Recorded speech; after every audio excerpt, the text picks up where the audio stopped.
UBC, Université belgo-congolaise, a déjà ouvert ses portes à Kinshasa. Du nouveau maintenant, à côté des facultés déjà organisées, sciences sociales, économie et gestion, développement communautaire et environnemental, droit, l'UBC inaugure dès à présent une autre grande faculté, la faculté de santé publique. L'UBC est propriétaire des infrastructures qui permettent de maîtriser les outils et techniques de l'avenir. Une ferme agro-industrielle, une télévision moderne, une bibliothèque bien fournie, une salle d'informatique bien équipée, un cabinet d'assistance juridique, un hôpital performant avec un laboratoire d'analyse médicale. Tout cela pour faire de vous des cadres émergents. Avec ses professeurs visiteurs et maîtres des conférences, l'UBC octroie des bourses à ses lauréats et assure le suivi du cursus du 3e cycle à l'étranger. Inscription rue Louosi numéro 11 à 13 à Kassavobo. Téléphone 00243 81 60 00 634 00243 90 61 61 088. UBC, une œuvre signée ambassadeur Mathiemo Bindi.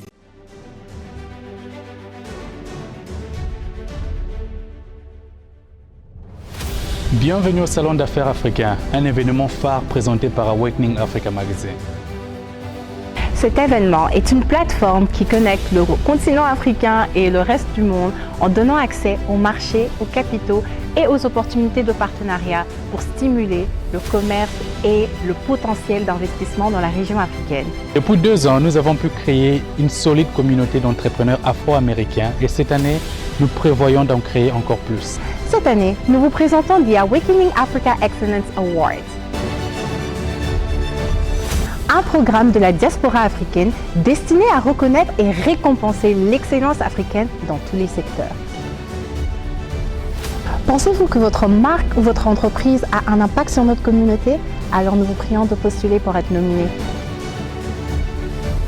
Lors de ces grands événements des décideurs, nous allons nous concentrer sur ces secteurs clés. Finance, mines, logistique, vestimentaire, agroalimentaire, l'industrie créative, l'innovation, le PME, tourisme, immobilier et la technologie. Nous vous invitons à vous joindre à nous lors de ce grand événement des dirigeants et décideurs africains. Venez apprendre, réseauter et élever votre niveau.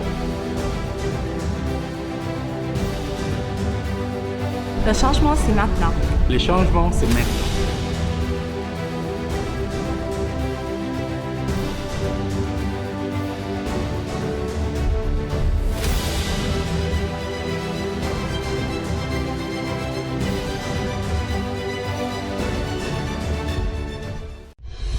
Une occasion à ne pas rater.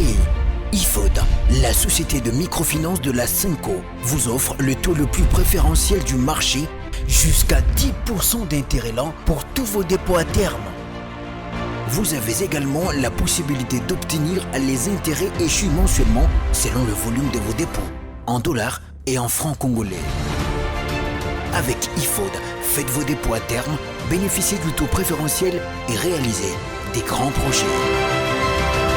Offre disponible dans toutes les agences et points de service IFOD. IFOD, au service de tous.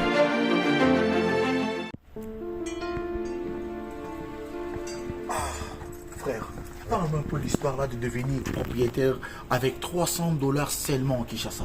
C'est quoi l'histoire? C'est pas facile, ce n'est pas de micmac, ce n'est pas de la rigolade, c'est vrai. C'est des jeunes entrepreneurs, ils habitent ici. Moi, j'ai tenté, je suis aujourd'hui propriétaire, je paye $300. J'ai dit bien $300 par mois. Il va te faire les calculs. Tu vas payer pendant un certain moment après la maison. La maison est construite en 9 mois seulement. Mais toi, tu payes 300 chaque mois à Kinshasa. Tu as une maison de 100 mètres carrés. Pendant combien d'années? Payer $300. Bon, toi tu es mon frère. Toi tu es mon frère. Je ne vais pas te cacher la vérité. Oui, frérot. Je vais te donner tous les coordonnées. En tout cas, tu vas entrer en contact avec l'équipe. Mais je te dis, Aujourd'hui, mes chers amis, c'est plus facile. Devenez propriétaire à Kinshasa avec 300 $ seulement. Tu payes chaque mois une très belle maison avec 3 chambres, 2 salles de bain. Je vous dis, les sommets, c'est bon. C'est fini.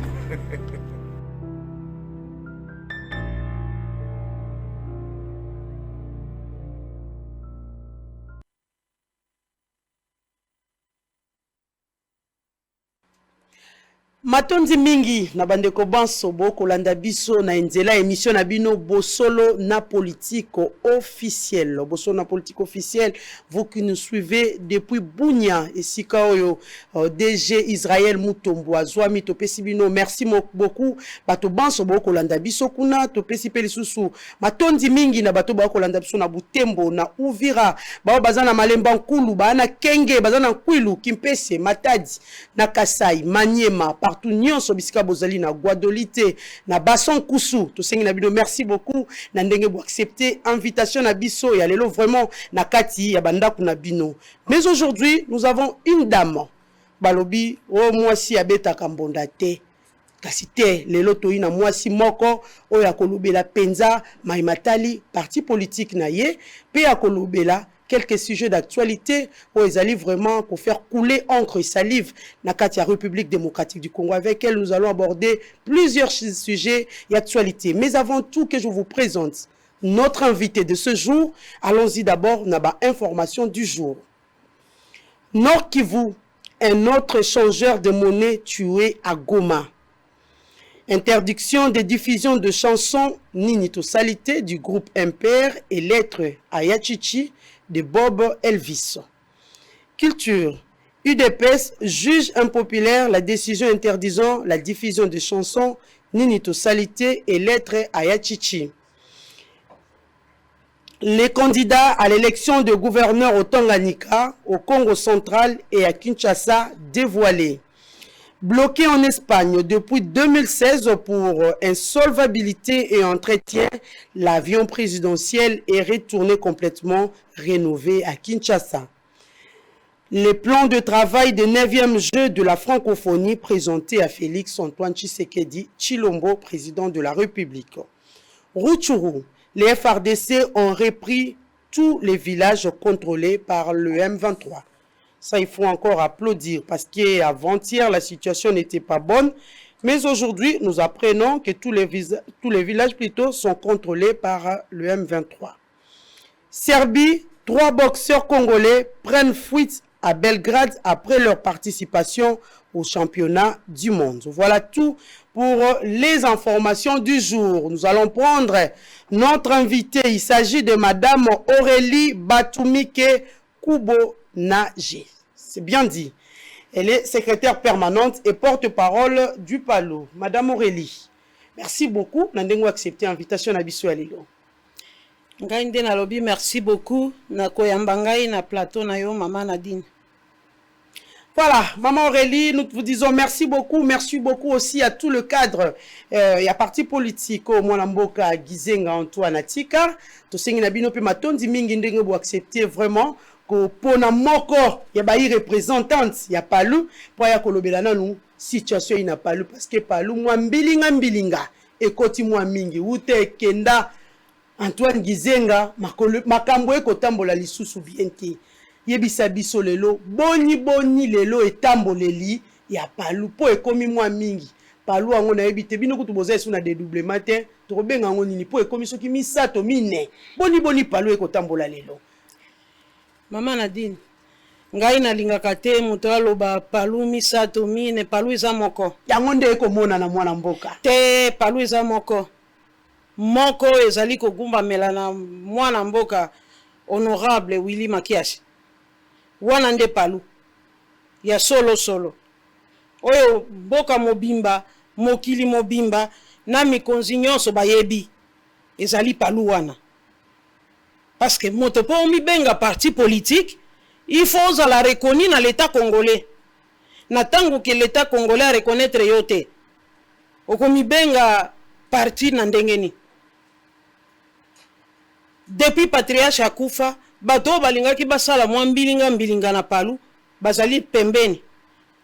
tolongolaki bango ndenge mikanda na biso esengeli ezali mwana mboka Mayobo oyo ngai nabengaka usurpateur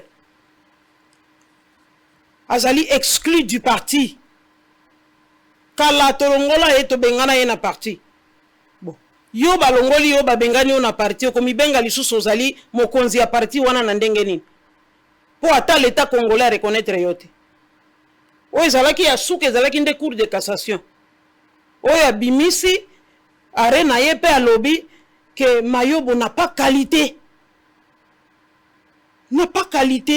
d'ester le palou en justice wana nde lobi nyonso pe biso tosuki wana palou eza moko palou eza mibale eza misato te oyo tozoyoka Dorothée Gizenga wana eza ONG na ya créaki kombo nango kapi ezali palou te ça n'a rien à voir avec le palou. Ok, si koto lo banini légalité le loi na palou et kambami pa ya mwana mboka Willy Makiashi. Très bien. Mais ce qui ministère intérieur ou soit ba document mususu soit ba institution mususu reconnaître mwana mboka Mayobo te. Mais jusqu'à présent il siège toujours au nom. Il y a pas le il faut dire.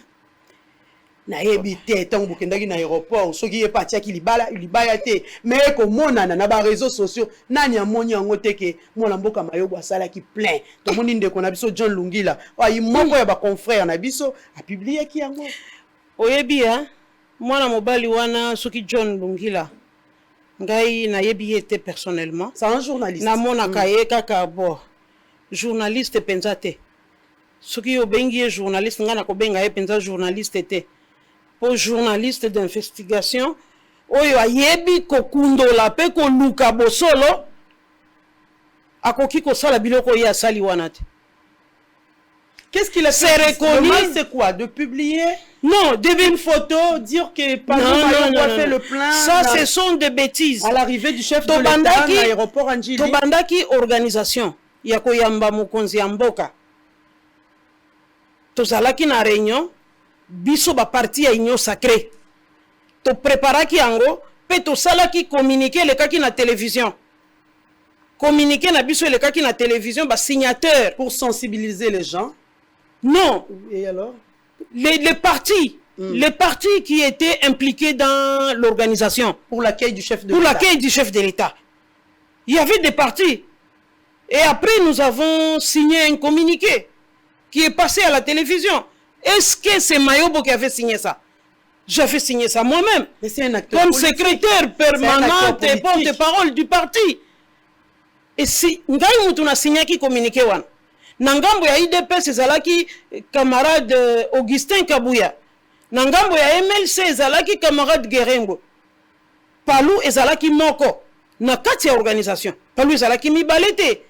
Na aéroport ya Anjili. Muto ezalaki na pied d'avion pour na kozela mokonzi ya mboka. Na kombo ya Palou, c'était l'honorable Willy Makiashi Nangai moko, secrétaire permanent et porte-parole. Totelemaki côte à côte. Je n'ai pas vu Mayobo. Je n'ai pas vu quelqu'un ya ngambu na ye ya batu na ye kozala na aéroport kozela mokonzi ya mboka. Sensibilisation salamaki wana salamaki na Palou. Parti Lumumbi s'est unifié o ezali na secrétaire général nango chef du parti Willy Makiashi. Yango ndezalaki na aéroport. Yango ndezalaki na kati ya organisation. Donc s'il faut dire, c'est Willy Makiashi avec l'équipe nde azali peut-être reconnu pe na kati ya union sacrée. Oui. Et maintenant, si c'est Willy Makiashi et équipe qui est reconnue dans la Union Sacrée, je ne sais pas, Sami Badi Bangayo aujourd'hui, il reste dans l'Union Sacrée. Et quand on voit Dorothée Gizenga, PAKI, je ne sais pas, c'est une adhésion avec Sami Badi Banga. Là aussi, il a parlé au nom du Palou. Nous avons les images avec nous. Oh, juste ce quoi? Après le départ du patriarche, apparemment, il y a un grand problème. C'est un problème de leadership, c'est un problème de famille. Maman l'a dit. Palou ezali eloko ya famille. Ça, il faut éviter de dire ça. Ezali eloko ya famille. Mais on sait c'est un parti national. C'était Lougi Gizenga. C'était Lougi Gizenga, mais c'était la décision du bureau politique. Nous sommes réunis en bureau politique. Pour tout ce camarade de Lougi Gizenga lokola secrétaire lokola zalaki secrétaire permanent Tobakisa qui est secrétaire général AI. Il y a parti pour même abisso dans l'élection. Là, le choix a été porté sur quoi?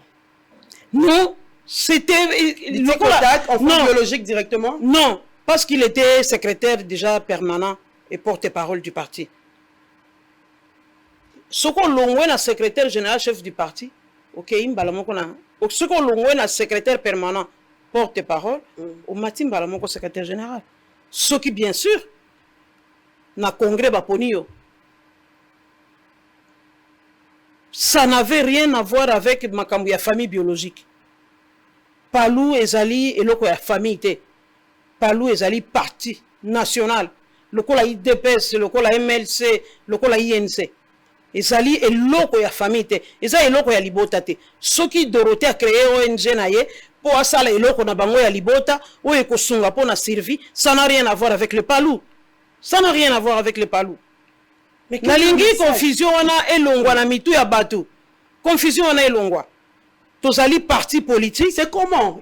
Bato ba kolanda biso, le téléspectateur ba kolanda biso, ba mosusu bali na mikili ya poto ba kotala biso ba ina YouTube. Déjà nous sommes en direct sur Bosolo, la politique officielle sur Facebook. Les gens doivent comprendre. Après le départ du patriarche, Lugui aussi, mais ça ne va plus au Palou. Ça ne va plus. Ça ne va. Explique le Congo. Bato vraiment ba nanda, ba na besoin ba comprendre. Ezali nini boko wele là. Je ne sais pas s'il faut dire le nièce ou soit les enfants de Gizenga. Tozali kowele la yelo kote. Plan na bango. Tozali na lo mo réseau héritage ezo kabola. Qu'est-ce qui se passe au juste? Héritage ezali. Patriarche azalaki moto ya bwanya. Bayebi ye Congo mobimba. A préparaki libota na ye. Pe héritage ya bango ya famille ezali kuna. Pe moto ata moko ya Palou akoti kuna na héritage ya famille Gizenga azali te. Biso tozawana pona ko pérenniser. Pona ko pérenniser musala oyo patriarche Antoine Gizenga salaki. Après liwa ya patriarche, kaka na kati ya ba oyo bazomi benga lelo ba mikonzi ya Palou, ils étaient là. Du vivant du patriarche, babunda ki bazwa leadership bazwa ki angote. Ce n'est pas na mort ya patriarche nde bakozwa. Bakozwa te. Parce que tant patriarche akufi, mutu na mutu atikala ki place na ye. Inya ke Lugui Gizenga lokola batu basala ki makelele ke tokende na congrès to pona oya ko tikala ko kamba patriarche Antoine Gizenga. Mais que congrès les Dorothée étaient là. Oui, d'ailleurs na préparation au congrès mutu azala ki ko chapeauter coordination ezala ki Dorothée Gizenga. Alongwa ki pona nini? Ezali na misolo ba pesa ki biso na mokonzi ya mboka comme soutien na ye pour la organisation du deuxième congrès ya parti. Et misolo wana tango ekomaki ekoti na caisse lokola ye mtazalaki ko simba caisse atali alobi misolo ebele boy ngai pe na bulungana nakende kosalo ya ngai ONG. Abulungana ki na misolo wana ke kosalo ya ONG. Eza ONG kombo nango kapi.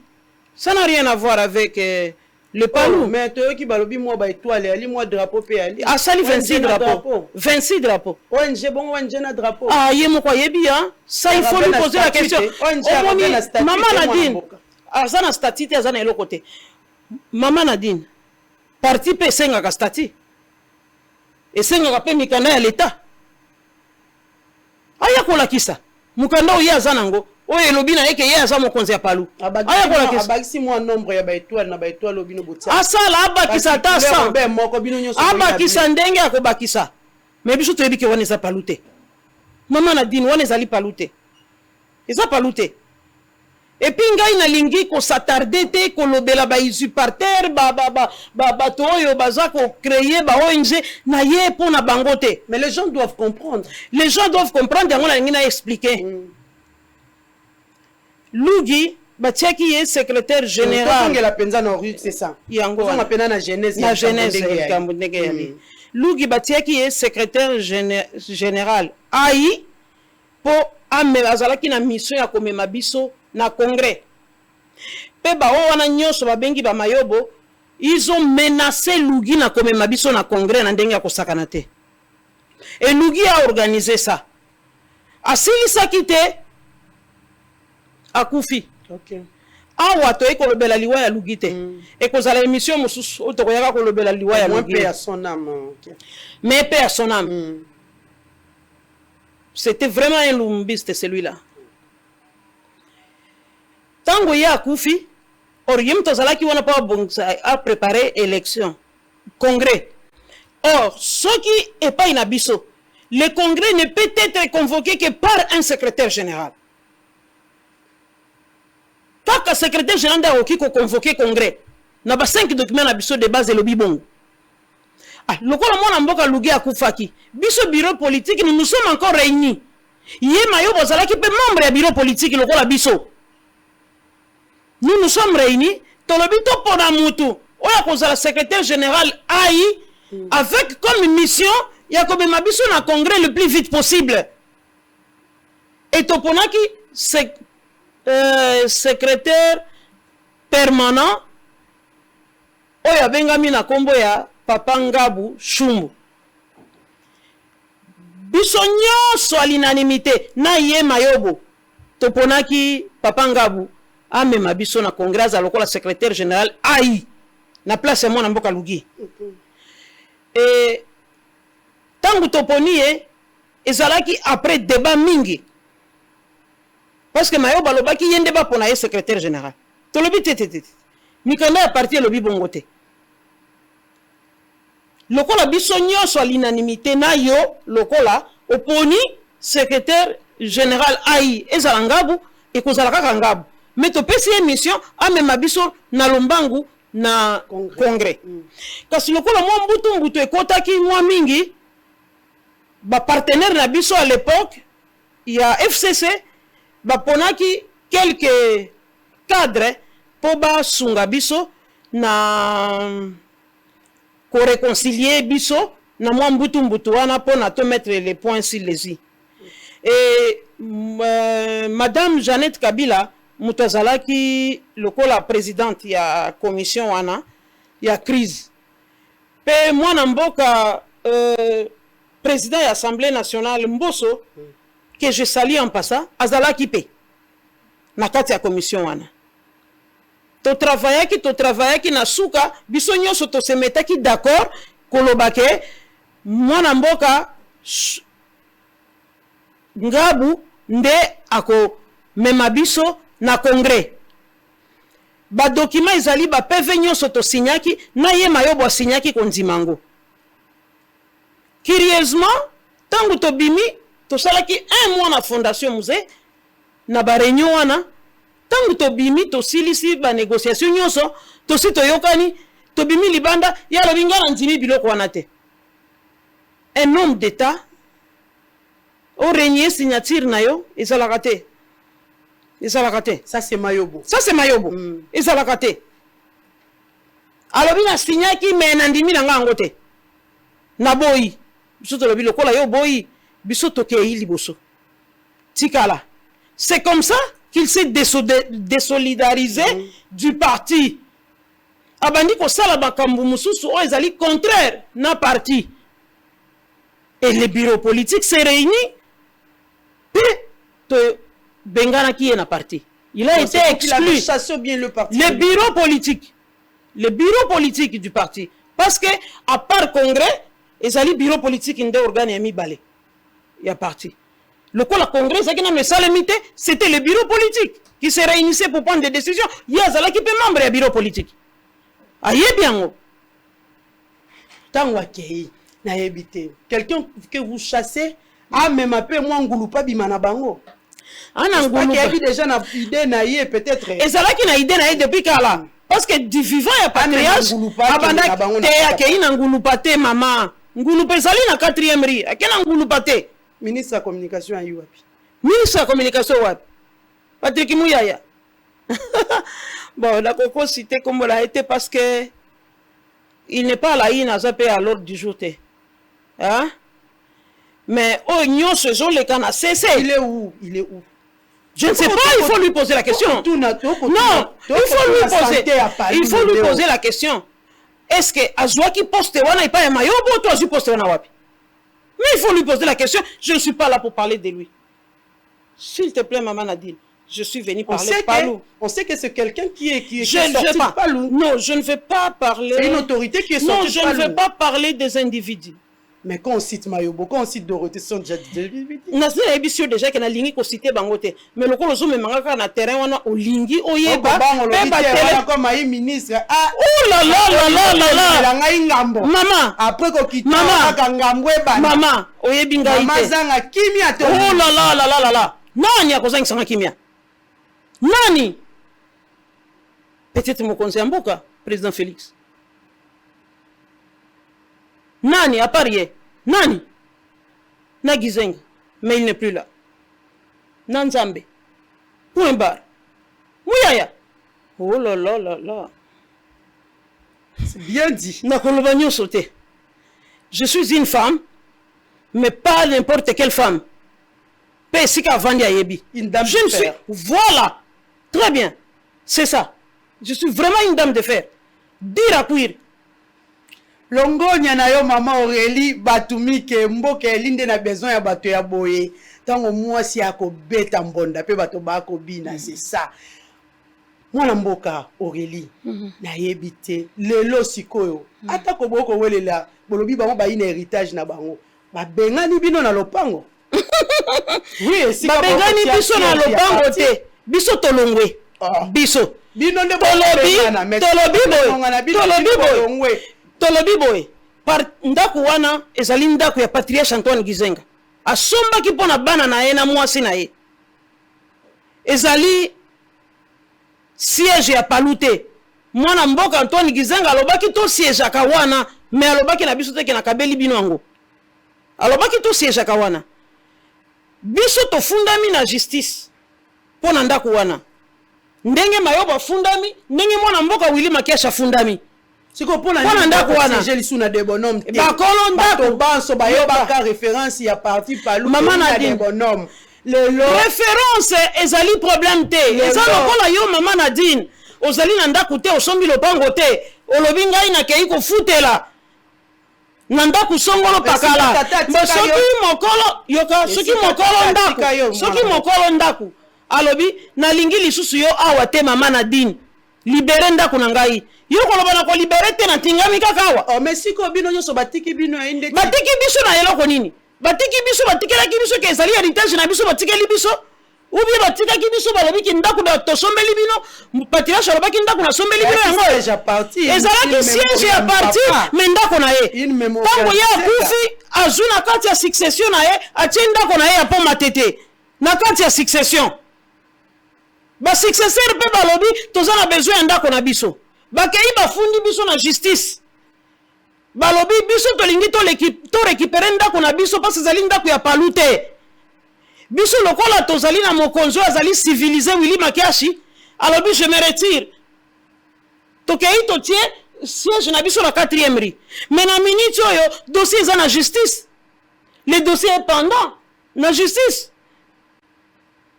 na succession Gizenga alingi arekipere ndako na ye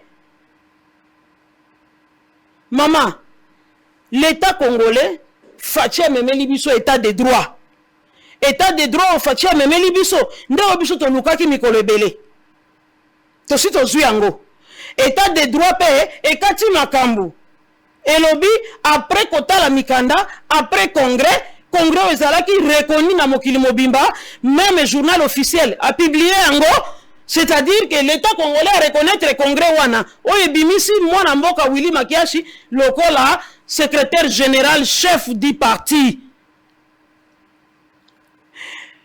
bapekisaki bambutu wana basala congrès te basali congrès na makasi sikoyo baboyi ko bamayobo kotangisaka ngai bakombo mosusu te oyo ekoki koya kopesa moto botutu na journée eza na ebandeli bo nalingi kotanga yango te bakei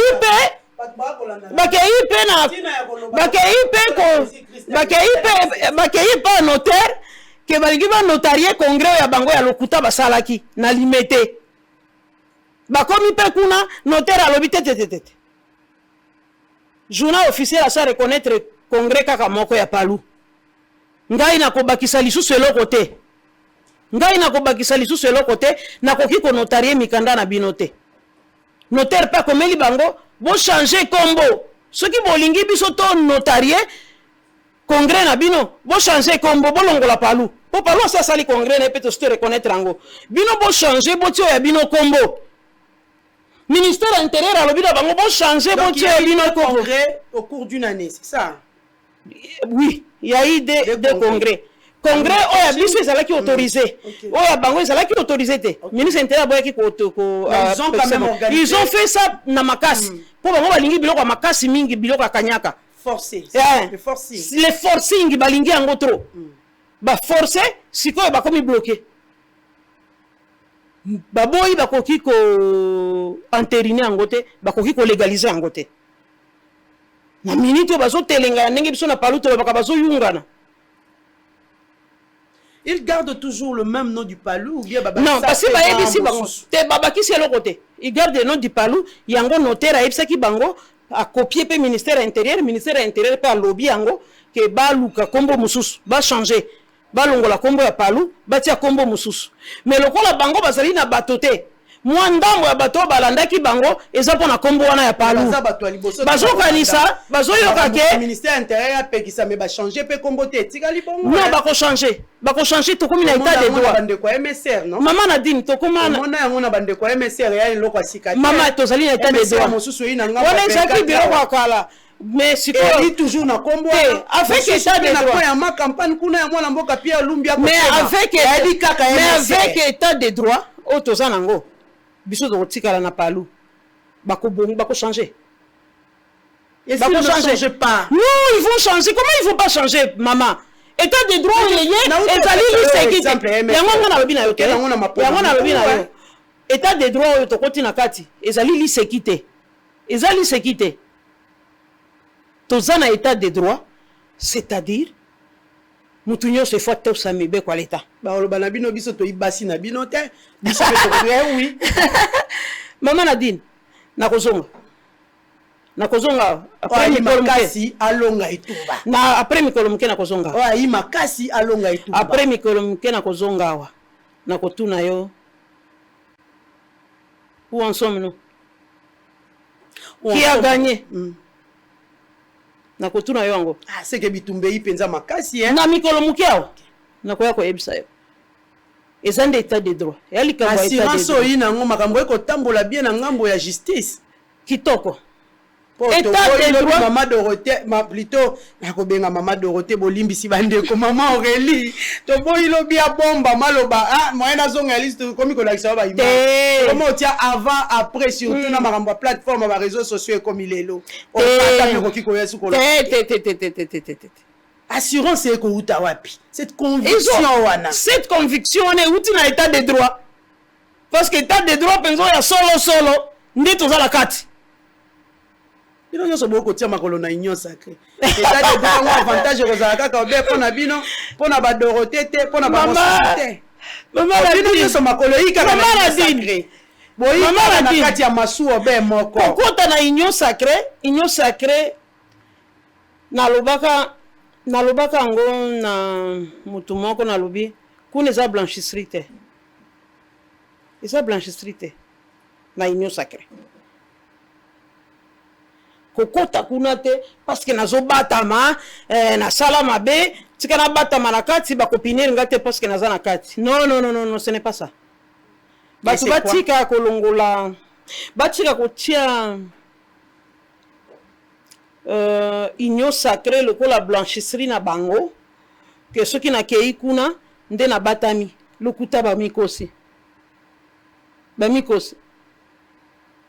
tozo kende 2023 ya pe musika tete. Siko, dites-nous maman, na limité, kuna nde sika pena siège ya parti politique palu, pa ekamba mi pa ndeko makiashi nde ba ko siéger penza. Ouais. Parce que na poma tete kalate famille gizenga ba ko récupérer ndako na bango. Na ebiso état de droit. Eza état de droit. Ba ko pesa bango ezalinda kuna bango ya succession. Tata na bango mutasomba ki atikela ki bango.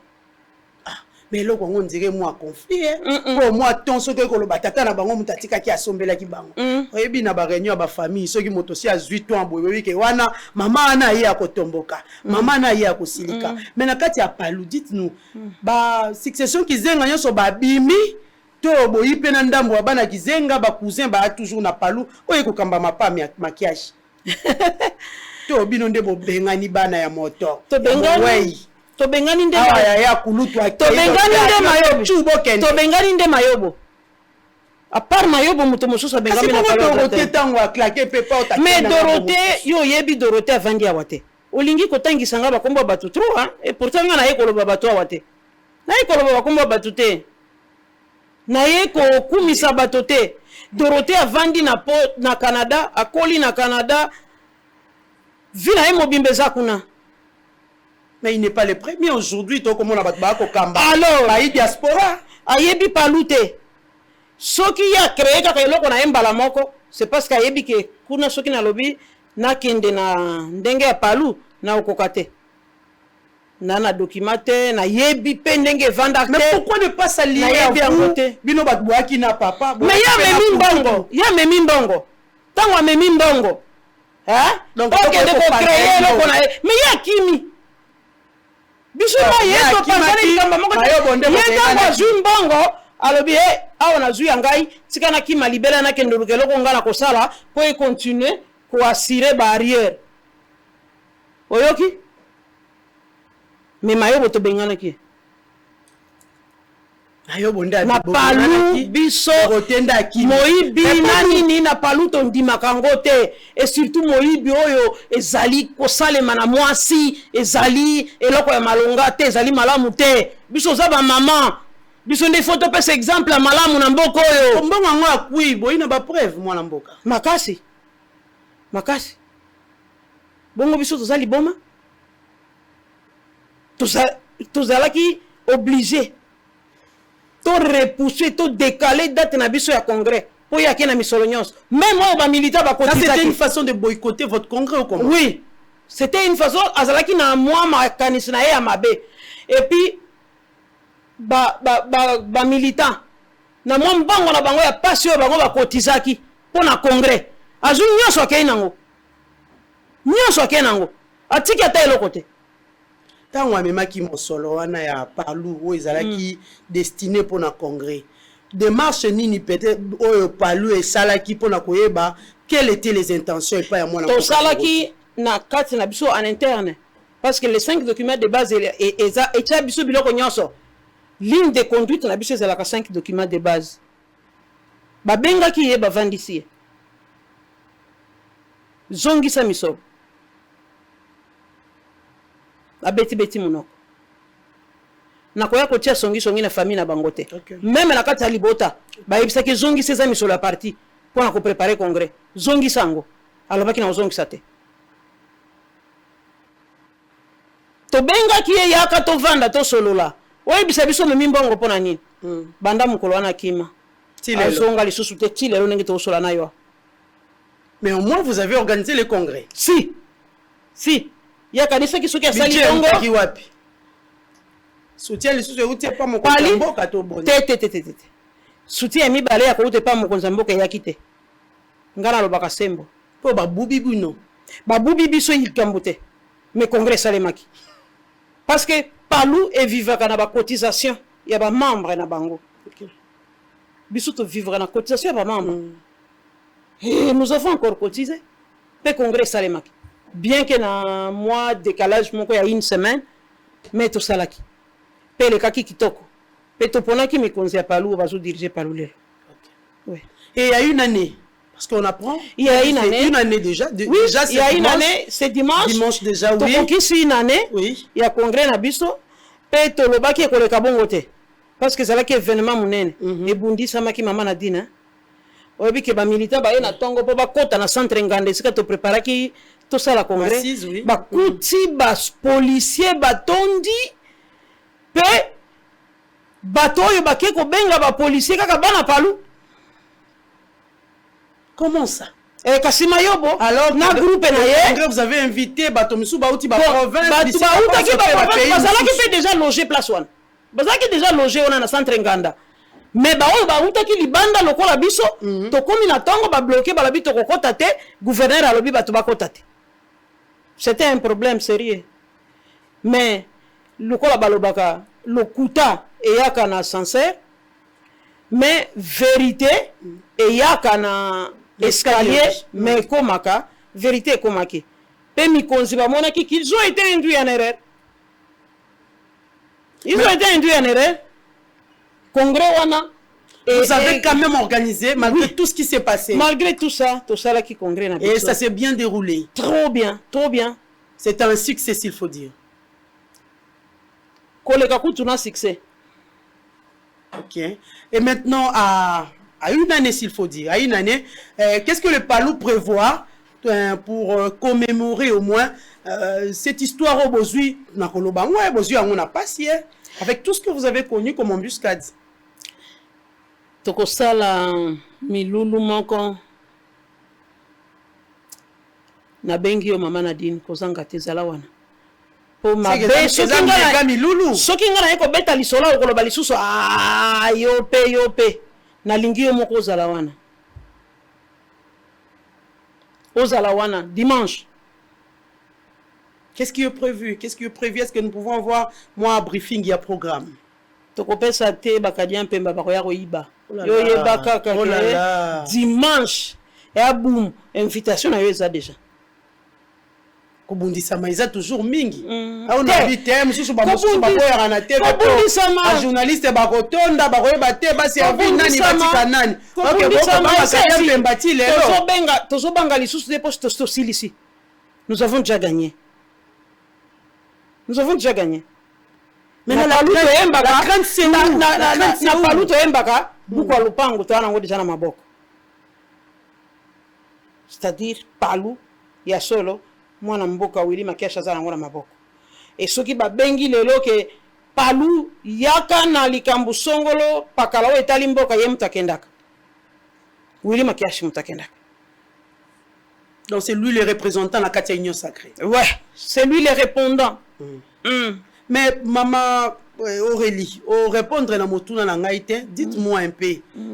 C'est vrai, pas lui qui a mwana mboka gizenga ke atiki mwana lugi po atiki biso kasi na tuna ki motuna moko. Bana nyonso ya gizenga, to ba nièce to ba cousin. Boyi susu ata na moko te na kati ya palu etikali nango be affaire militaire et membre et cadre. To moi bana pe moi biologique. To mwande kwa musika bali ba parenté na epse que na lingi kokota na songi ya libota. Mais population foyer ba mwana mboka. Et lorsque c'est la réalité aujourd'hui avec le succession gizenga tikali kana bana mibale. Ya lugi ko il y a pas de nièce. Des cousins les nièces yana. Borote alobi na bango bokende te. Boya we pa na ngai onde ya biso ya libota. Onde ya biso ya libota to vanda awa. Ah donc to bandozo mwa kwanga awa siko ya kei alobi to bandozo mwa kwanga awa boya to vanda bango pe bazo banga lokola yende mukolo balobi soki totosi ete mais ce départ là ça ne vous dérange pas ce départ bakolo bon dire bakolo eloko c'est trop mais les enfants les fils la papa obino peut-être boko garder ba principe na ça ne nous dérange pas ça ne fait pas mal. Oui puis pour Annie ça nous fait pas mal. Oui puis pour Annie ça ne nous dérange pas. C'est parce que toyebi ba oyo balandi pour Nani. C'est pour ba oyo ba kei simanaye ba kei pour Nani. Pe nini yo bango balobaki na biso. Tango bango ba kei kune pa naye. Donc ne t'en fais pas, il y a pas de souci. Ça va. Ça va. Ouais. OK, et si aujourd'hui les fils ou filles Gizenga au Balobaka retour au Bercail. Le palu avec Willy Makiash. Beaucoup recevoir bango humblement ou comment. Mais ils sont le bienvenu. Après congrès, secrétaire général chef du parti Willy Makiash alobaki yango. Alobi ndako eza polele. Mwana nyonso ya Antoine Gizenga.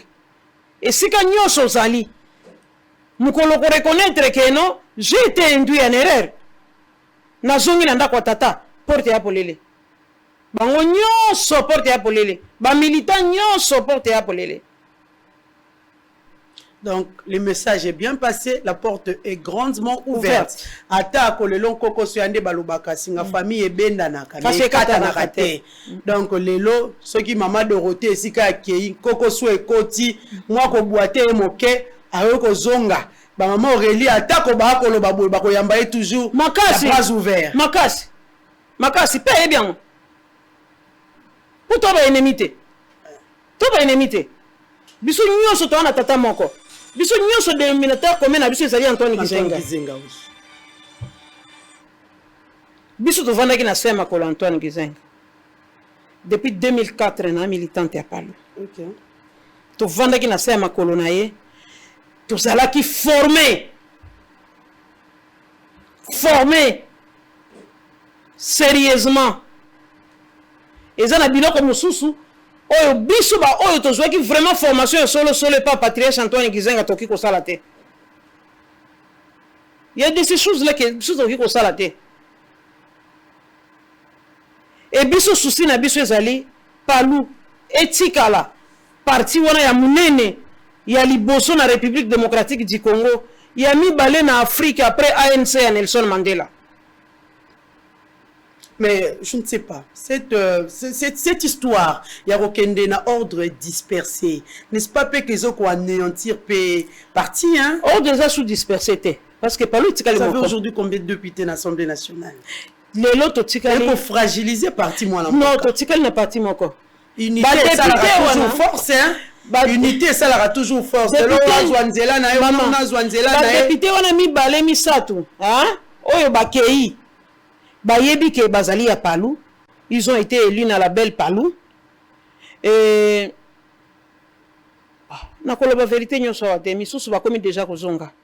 Misusu ba komi ko benga s'est levé dans l'Assemblée nationale pour misusu ba komi ko benga, même misusu ba komi ko benga dispersé. Yo mo yebi et ali principe ya mabeso ki boko panzana unité ité loko malongo. Woni zalaki tangu nanu mikanda nyoso ezalaki na maboko te. Hein? Le vrai Palu, hein? Le vrai Palu reconnu par le ministère de l'Intérieur, reconnu par l'État congolais, ezali oya maquillage. Biso za ba socialiste. Biso idéologie na biso ezali social démocratique. Hein? Kuna esika ba socialiste nyonso ya monde basanganaka. Kombo ezali kuna ezali ya Palu. Moto e babenga ko participer na ba réunion ezali Willy Makiashi. Oui. Na ba socialiste nyoso ya monde sika bango ba serenisaka. C'est Willy Makiashi qui représente les Palu là-bas. Voilà. Tout à l'heure, vous avez parlé de, vous avez commencé depuis 2004. Donc Bino Pena, bon Vandi s'il faut dire, na Sea Makolo, il y a Antoine Gizenga. Les gens qui vous suivent, maman Akolo ba mingi.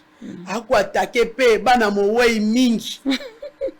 Bamosusu botola na eloko botola eloko yango botola bana babimana bango bayanke botoli pla ya baninga reconnaissance ité parce que les gens qui nous suivent les gens vont interpréter de leur manière bato bayeba cursus ya maman Aurélie ali nini cursus ya maman Aurélie et ali nini bato bayeba penza azali na parcours académique nini parcours politique nini nazali licencié na économie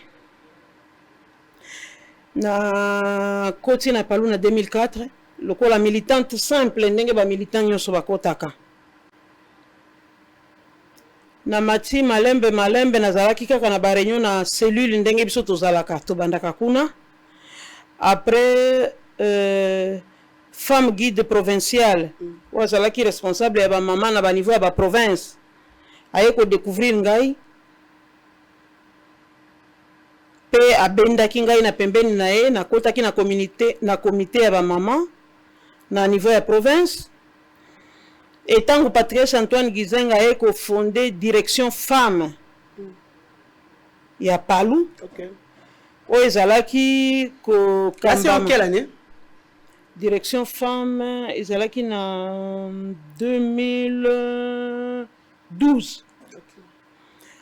Tango ba fondé direction femme na ye moko patriarche Antoine Gizenga ezalaki ko kambama na mwasi na ye oyo tobengi mama Anne Mbuba Gizenga Yenda Zalaki présidente, Engana Zalaki vice-présidente. Donc, vous avez fait 8 ans après, pose Penza, poste et à Mounene. Et à Mounene. Nazalaki. Ça, c'est vraiment la passion. Nazalaki vice-présidente et direction femme.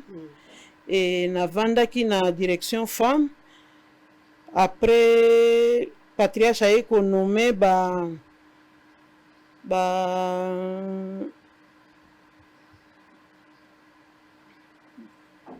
a nommé femme ou bien Bakisaki Bato Mosusu? Non, a nommé qui les sous représentant à la province. Tu vas ba conseiller généraux. Alors, ba conseiller généraux wana oyo ba nomaki nazalaki nommé pe conseiller général ya province ya Nord Kivu. Et kuna to continuaki après nazalaki nommé membre ya bureau politique par Patriarche Antoine Gizenga. Membre du bureau politique, Patriarche a remaniaki bureau politique 4 fois. J'étais toujours reconduite. Pe nazalaki lisusu eli na congrès oyo membre du bureau politique lisusu. Ok, madame après Aurélie. Congrès, il faut secrétaire général chef ya parti. Ndé a nommé secrétaire permanent et porte-parole ya parti. Après élection, il y a Mwanamboka Willy Makiashi. Le secrétaire général chef du parti, lui à son tour, a pris la décision de nommer un secrétaire permanent et porte-parole du parti. Ndesika Bakendaki ko nommé Maman Aurélie, secrétaire permanente et porte-parole du parti. Porte-parole du parti. Bon, je ne sais pas. Apparemment, il m'a camboya Sikao, peut-être Tokoyo Kapena Palou. Quand on dit, c'est comme un gouvernement. Il y a des secrétaires en charge. Peut-être des personnes avec handicap, secrétaire en charge de nouvelles technologies de l'information et communication, secrétaire en charge à femmes et genre. C'est quoi cette idéologie? Bissona Palou, Tobengaka, secrétaire permanent et porte-parole, il y a parti, le premier ministre, il y a parti. Donc, Wadana Boule, Lobisogi Bozu Bokondi. Je sais pas. Mais oui. Soit c'est une bonne façon de faire les choses. C'est une bonne façon de faire les choses. Vous prenez les gens par rapport aux expériences, par rapport aux études ou comment? Non. Nous prenons. Quand vous nommez quelqu'un na poste en charge de la nouvelle technologie de l'information et communication, c'est qu'il est mûr dans la matière. Voilà. Tobo ilobi ake na Assemblée nationale. Voilà, biso. Expliquer mayo batindeli wanate. Biso to lobaka. Biso to lobaka. Donc bilenge là déjà. Ce qui le bobimisi ba ministre sengi intik oyakeye sengi s'il faut dire santé oyakeye. Eza bongo kasi parti nyonso. Ezalaka wana pona ko luka ko conquérir le pouvoir. Parti nini le bakangana eka kawa pona ya ko betela bato maboko na vanda wana zela bato bazoka bokonzi penga nazo betela bango ka maboko. Bato nyonso bazaka wana pona ko yeba keno lobi fonga pena conquérir le pouvoir. C'est comme ça. C'est ça au moins l'idéologie, c'est ce que vous voulez nous dire. Parce que nous étions surpris, nous avons appris hier, nous avons comment on dit, nous avons invité quelqu'un du Palu ici qui nous dit, ah, on a un tic. On ne comprend pas. Il est secrétaire national. C'est vraiment étonnant. Ouais. Bernard Boko. Pourquoi vous structurer en bongo? C'était vraiment structurer bongo pona tozali na besoin ya koyeba moto na moto. Hein? C'est par rapport aux expériences professionnelles. Ouais, expérience professionnelle. Bambi kaka. To bambi te expérience professionnelle. Surtout le bakabana palu tolenda. Na politique tolenda. Tozoki formation solo pa Antoine Gizenga. Yango toyembaka na etumba ya politique bano balenda ka. Bolenda kasi boko panzana. To panzani te disperser. Kasi yango na tolongi etumba. Ezala sur tout le plan. Mais toujours lenda parce que to longue etumba wana pe to gagner pe to vendre si palu te bokoki ko suni te ndenge ezalaka moboti akei mais mutu moko te ba bengani panzani bana mama mutu moko te ba bengani yo kana petroli solo moko oyebi mayo bakende kofunda palu na justice ake kofunda oyebi afundi biso pona nini alobi asengi na justice hein ba annuler exclusion na une partie. Ça peut se faire. Tant où il y a quelque senga wana, c'est qu'à reconnaître que ça na mokonzi moko. Pourquoi ne pas revenir au parti directement? Il y a un des problèmes. oyo biso na swahili tobengaka shida oyebi ke soki bokoyoka ye te tokoyoka ye toyoka ye te mpo na eloko nini bokoyoka ye te toyoka ye te mpo na eloko nini parce que aza mwana palu osi bobongisi mandoki na bino nyonso bokomona mabe eza na manduki ata moko biso tobongisi te mpo na kolakisa ke nyonso eza mabe nyonso ya mabe te nga nayebisi yo secrétaire général chef du parti mikolo nyonso alobaka yango maboko ya polele porte ya polele bana nyonso bozonga tovanda totonga palu na biso bakozonga bokomema bango na justice bato bakozonga biso tomemi moto na justice te nayebisi yo 3-4 fois mobimba moto afundi biso eza mayobo ye nde azofunda biso bino bokokende kaka kosamba tozokende kaka kosamba kokoma kuna tolakisi mikanda parce que eza pièce contre pièce tolakisi mikanda tolobi mikanda na biso yango soki biso nde toza na mbeba bokanga biso soki biso nde ti même na cassation esika nayebisi yo ke balobaki il n'a pas qualité ye moto akende ofunda biso kuna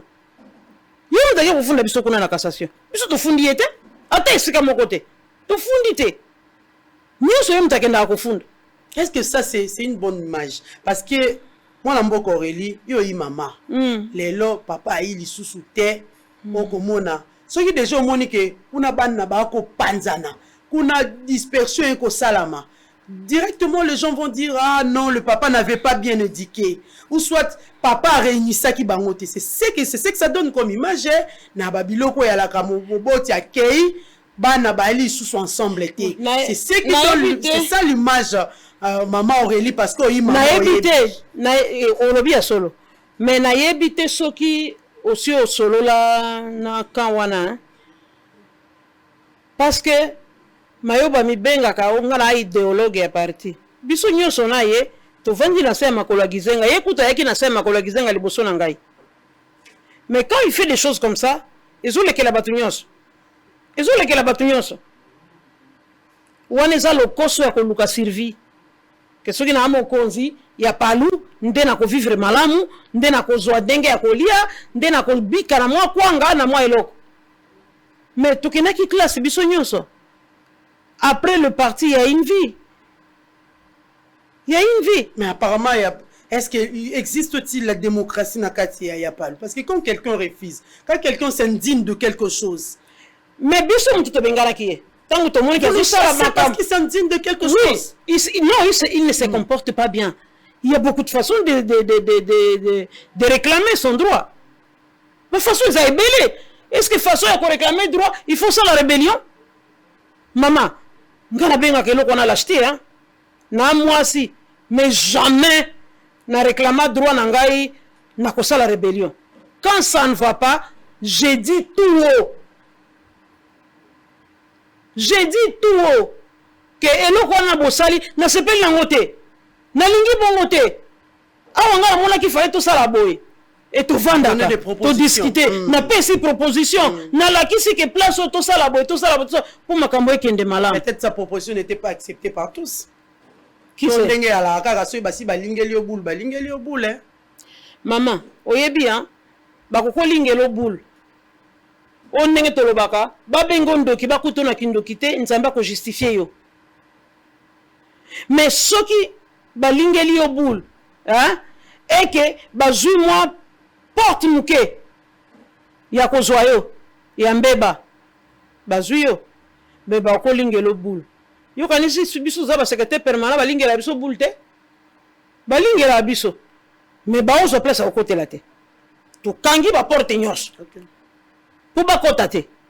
Et ça moi j'ai toujours dit mboko yo kamba makana mwasi et siko mwasi akambaka et siko onezela kana matata te ezaka na makelele te parce que mwasi aza moto nzambe ayebi mwasi nzambe ayokaka ye. Voilà, lelo quelle est la vraie idéologie oyo boko poursuivre pour l'instant na ndenge bat ba kolanda bino, quelle est aujourd'hui la vraie idéologie? Mais biso tozana idéologie mi balemi sa tout est c'est le social démocratique. Ndi idéologie la biso palo. To s'écarter nango te, to koki ko s'écarter nango pété, nous sommes là. Vous êtes là, mais beaucoup de détente. Totengami te maman Nadine pour nini olingi eloko ya kotengama mingi. Na mwana mboka Kabila botengama kipele lo bokel. Totengami te. Biso tozali baso. Na lobi na yo, c'est le social démocratique. Nde idéologie oya biso palu. Et esika nyonso oyo bazali koloba. Bolamu ya Congo, nous palu nous sommes là. Et si comme teka palu là yango bato ba koloba boyi na kumba ya politique longola kombo wana mama Nadine toloba ni vagabondage politique longola wana tokotia nini kasi yo bongisa po bato bayi na ndako baye bapenza bayi na vagabondage politique po soki ba palu parti ya munene lokola palu benga biso ba vagabond tozali ba vagabond politique te tozape ba prostituée politique te biso palu tovandi pe totelemi ngwi na idéologie oyo ya biso esiko bazosala likopa ya koboma Congo esiko bazosala likopa ya koboma bakongolais okokuta palu te mais sika nyonso bazali kosolola mpona bolamu ya Congo biso toza wana. Voilà, c'est bien dit. Aurélie Batumuke alobi bayi na makambo wana te bali na ngote vagabondage te babiki ndumba pe te bato banote kasi toko senga mwana mboka Félix Kalambai soki akoki ko balancer biso l'élément sur l'arrivée du patron du groupe de presse Bosolo, les journalistes d'investigation Israël Mutombo, communément appelé Papa Shango, à la tête d'une forte délégation à Bunia, dans la province de l'Uturi, pour s'enquérir de l'état de siège. Et puis, vous allez encore balancer l'élément sur l'arrivée de Madame Aurélie Batumike, secrétaire permanente de Palu à Kisangani, dans la province de la Chopo, dans le cadre de la redynamisation du parti. Le président de la République, Félix Tshisekedi, a recouru depuis le 6 mai dernier à l'état de siège, cette mesure exceptionnelle, la plus forte prévue dans la constitution congolaise pour faire face à une grave situation de l'insécurité dans l'est de la RDC. Depuis, les provinces du Nord Kivu et du Sud Kivu sont sous état de siège. Cependant, nous sommes déjà arrivés à la 11e prorogation. Or, depuis la 10e prorogation, plusieurs élus du Grand Kivu ne soutiennent plus cette mesure puisque, disent-ils, avant état de siège égale après état de siège. Journaliste d'investigation, le patron du groupe de presse Bosolo a quitté la ville de Kinshasa ce mardi à destination de Bunia pour s'enquérir de cette situation. Arrivé à Bunia vers 13h, une foule immense est venue accueillir le patron du groupe de presse Bosolo. La population de Bunia a exigé au patron du groupe de presse Bosolo de faire le pied de l'aéroport jusqu'au gouvernorat de province.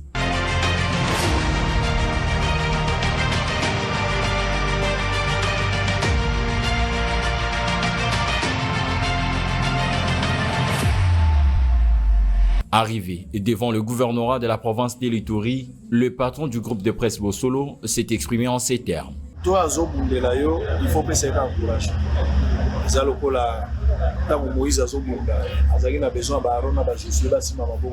Le gouverneur, en réunion, Israël Mutombo et son équipe se sont dirigés vers la radio Mont-Bleu, une radio à forte audience de la ville de Bunia, qui diffuse quotidiennement l'émission Bosolo na politique officielle. Ici, le patron du groupe de presse Bosolo s'est entretenu avec les agents.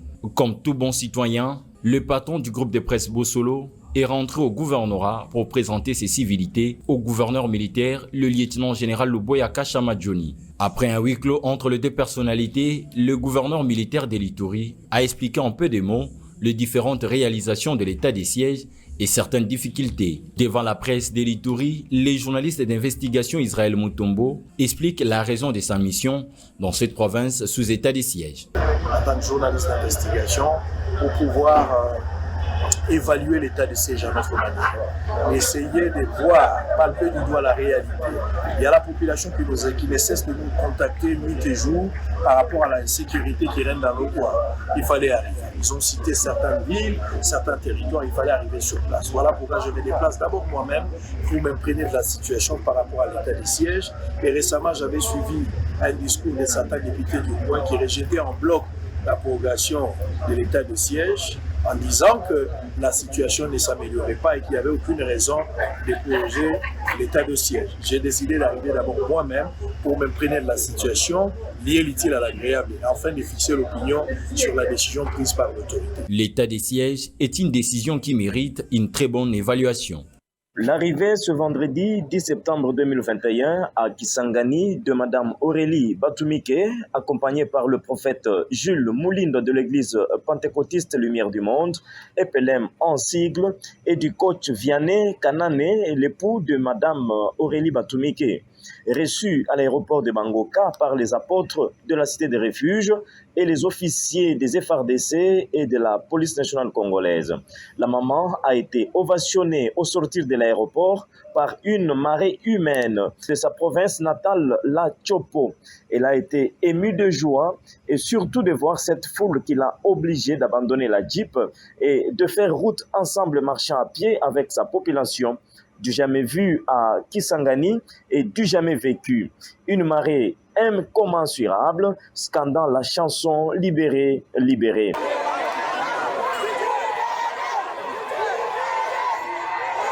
Donc, Kisangani a aussi des femmes fortes qui la défendent au niveau national, allusion faite à Aurélie Batumike, la fille de la Chopo. Quand les justes se multiplient, le peuple vit dans la joie. Dixit Madame Aurélie Batumike. La foule venue, nombreuse de toutes les 6 communes qui composent la ville de Kisangani, sur place à la cité des refuges, a été évaluée à plus de 65 000 personnes. Madame Aurélie Batumike s'est dite très flattée de l'accueil lui réservé par les fils et filles de sa province natale, en leur rassurant qu'elle sera toujours aux côtés de la population chopolaise en général. Rappelons que Madame Aurélie Batumike a passé toute sa jeunesse à Kisangani et même ses études toujours dans cette ville. Elle a laissé à la population chopolaise son principe qui dit « Quand les justes se multiplient, le peuple vit dans la joie ». Ni kusema minasema Mungu iko bien. Na kila siku minasemaka quand les justes se multiplient, le peuple vit dans la joie.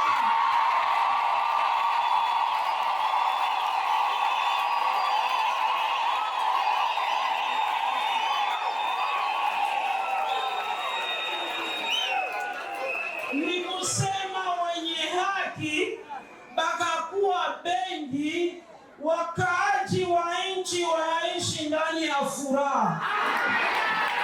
Na ni pale minasema Congo kesho itakuwa dirigé na cité des refuges. Merci beaucoup Félix Okalambaye pour les images. Chers téléspectateurs, Binoban Soboko Landabiso sur YouTube, sur Facebook, Bouti Komona, l'arrivée du patron du groupe de presse Bosolo Télévision, Israël Mutombo, Isiko et Zouamaki, na forte délégation à Bunia. Vous avez suivi? Qu'est-ce qui s'est passé là-bas? Nous savons qu'il est là pour le service, toujours dans le cadre et investigation. Notre chaîne Bosolo Télévision, Zapenza Makasi na Maimatali Investigation. D'ailleurs, c'est ça qui nous préoccupe dans cette chaîne. Et Israël Mutombo est allé là-bas pour que vraiment à s'enquérir la situation ana boni boni et koleka Maimatali état de siège. Il va nous ramener vraiment des images. Et Yemorope, Tangwakoya, il va faire la mise au point, comme on dit, par rapport à ce qu'il a vu là-bas. Comme il dit toujours que télévision et Zali radio T. C'est vrai, il y a des gouverneurs militaires qu'on a placés à la tête. Il y a différentes Nangambo, il y a Nord Kivu, mais il est allé aussi à Talanano, à Solo la paix, na ba autorité nyonso ba ko kambakuna pour savoir au fait qu'est-ce qui se passe. D'ailleurs, coup de chapeau comme je l'ai dit, na début émission na biso pour le FARDC, nous avons appris que les FARDC ont repris tous les villages contrôlés par le M23. Ça, nous devons féliciter le travail au militaire pena ba nangambo kuna ba ko sala et Israël Mutombo est là. Il va faire le travail pour vous pendant une semaine. Nous aurons des résultats, comme il dit toujours, nous avons besoin des résultats. Et Bosolo Télévision, les téléspectateurs qui vous suivent ont besoin des résultats. Tout le monde a pensa, Mosala, il y a solo coup de chapeau à toute l'équipe de Bosolo Télévision qui se trouve maintenant na Bunia pour les travail d'investigation. Et nous avons aussi suivi l'arrivée de Madame Aurélie Batumike, notre invitée. Elle est secrétaire permanente de Palou, Azaki Nakisangani. Vous avez vu le plein. Vous avez vraiment vu le plein. Madame Aurélie, pas de commentaires. Les images à parler à sa place. Mais dites-nous au fait, c'était quoi l'initiative? C'était quoi l'idée Kokitana Messi Kozalaki Kunana Chopo pour sensibiliser dans le cadre de la redynamisation à partie. Bon, comme on a Kinshasa et Simba, ils bobi teto kotono ba province, to betali sous c'était pour to zongisa. To la moussa. Palou et kola la moke. Wana boko boya yangote. Palou et la lité. Soit boko rêver, soit boko lota na Palou et la lité. Bolongo la partie ma konami na 2023 bomo si patrati na motu boko la nani malili ya climatisation na Palou kuna nde sika ba leader bazali et puis biso na Palou to lobaka leader azaka na ekolo te leader azaka na mboka te omoni tango yo lobi na biso awake bana ya gizenga biso yo tuza bana gizenga tata moko bango baza ba enfant biologique biso baza ba enfant idéologique kasi parti moko kaka biso za ba leader gizenga zaki leader soko yoki solo na histoire ya gizenga fief na ezalaki Kisangani fief na ye ezalaki Kisangani mukolo na kokende lisusu Kisangani na kolingala kende na yo mama Nadine po kende komona kabakata ya immeuble oyo patriarche asomba na Kisangani o ezali siège na biso. Nous retenons déjà cette invitation papa sango esika ozali oyoki Palou elaki bosolo ekomema bosolo na Kisangani na bunya pe tokokende parce que Palou ezali national Congo mobimba tokendeki ko redynamiser Palou. Après Mikakatano, après Liwaya Patriarche, après Liwaya Lugi, il fallait qu'on redynamiser. Bana bavanda ki mawa. Il fallait qu'on redynamiser parti pe kolobanga bango que Patriarche azali susute, Lugi azali susute, kasi Palou ezali. Et kokufa pete. Mosala inano mingi ye mwana mboka. Te mosala ezate. Mosala ezalaki mingi soki Palou ezalaki kuna te. Mais le quoi ezalaki fier mwana mboka. Elalité maman Nadine. Ba tout à l'heure boko zipadra tina moteur. Boko fait la nini mbeto Alix to climatisé. 2023 c'est ça pour bientôt. Na Swahili balobaka eri mwisho kuliko mwanzo. Malamu suka koleka ibandeli. Suka nde c'est la fin qui justifie les moyens. Mais la fin en 2018 est justifiée à Kini, mon amboka. Na Palou penza. Bobi misaki combien de députés? Kasi ngana lobi na yote. C'est ça le grand problème. Ngana lobi na yote, hein. Tokei na 2023. Matate sili, makelele sili. Ton a raison sur ce qu'on peut savoir noter à kolobake. Ton juité parce que matate sali makelele sali. Bakei. Mwanda mbaka pe bateki pope bakei. Bakei kasi congrès salemite. Bakei kasozo mona ndenge tozo frappé te pe bango moko bazo senga kozonga menda ko ya polele bazonga batika ndeko sala ngo en cachette batika ko sala en cachette ndako ipolele bazonga mwana mboka. Merci beaucoup, c'est bien dit. Aurélie Batumike Kubonage. Je rappelle aux téléspectateurs au bazui biso na ngonga oyo que nous avons sur nos plateaux secrétaire permanente et porte-parole du Palou. Si bon mona kotia monoko wana po aina mbela wana ya Palou ayi porte-parole na kati ya Palou. Kasi na zongeli sumotuna wana c'est vrai ata o échappaki olobi ote makia shinde ayi le seul répondant na kati ya union sacrée to monaki na aéroport avec l'arrivée du chef de l'État ba drapeau ya kebele bo keseni. OK yango na koloba bo kolala bo keseni ko yeba te Palou ekambami epanani wana une ekambami epanani atako bino nde bat boyiba répondant mais bango pe bayaki pe ba tie moto po babandaka ko tia moto boko kima bango te et il okola boyina na rivalité sikoyo te ba tiaki mutu te bazalaki te nga na yebisio pe na yebisio ba parti oyo et organisé qui arrivé à chef de l'État ils allaient qui Palou. Vous avez vu qu'ils n'étaient pas là. Maman, ngai nde secrétaire permanent pour contrôler foule wana mwana mboka. Na koma ki na siège parti na biso na 7h moins 20 minutes. Na longwe wana tangu bisi ya suka ikei na aéroport. Ngai mutu nazai kotinda ba drapeau. Ngai mutu na bandaki kotinda bisi ekei ekendo zo batu kote boye na komi kendo zo batu kote yebaka. Na 10h20 minutes nazalaki na aéroport ya Njili.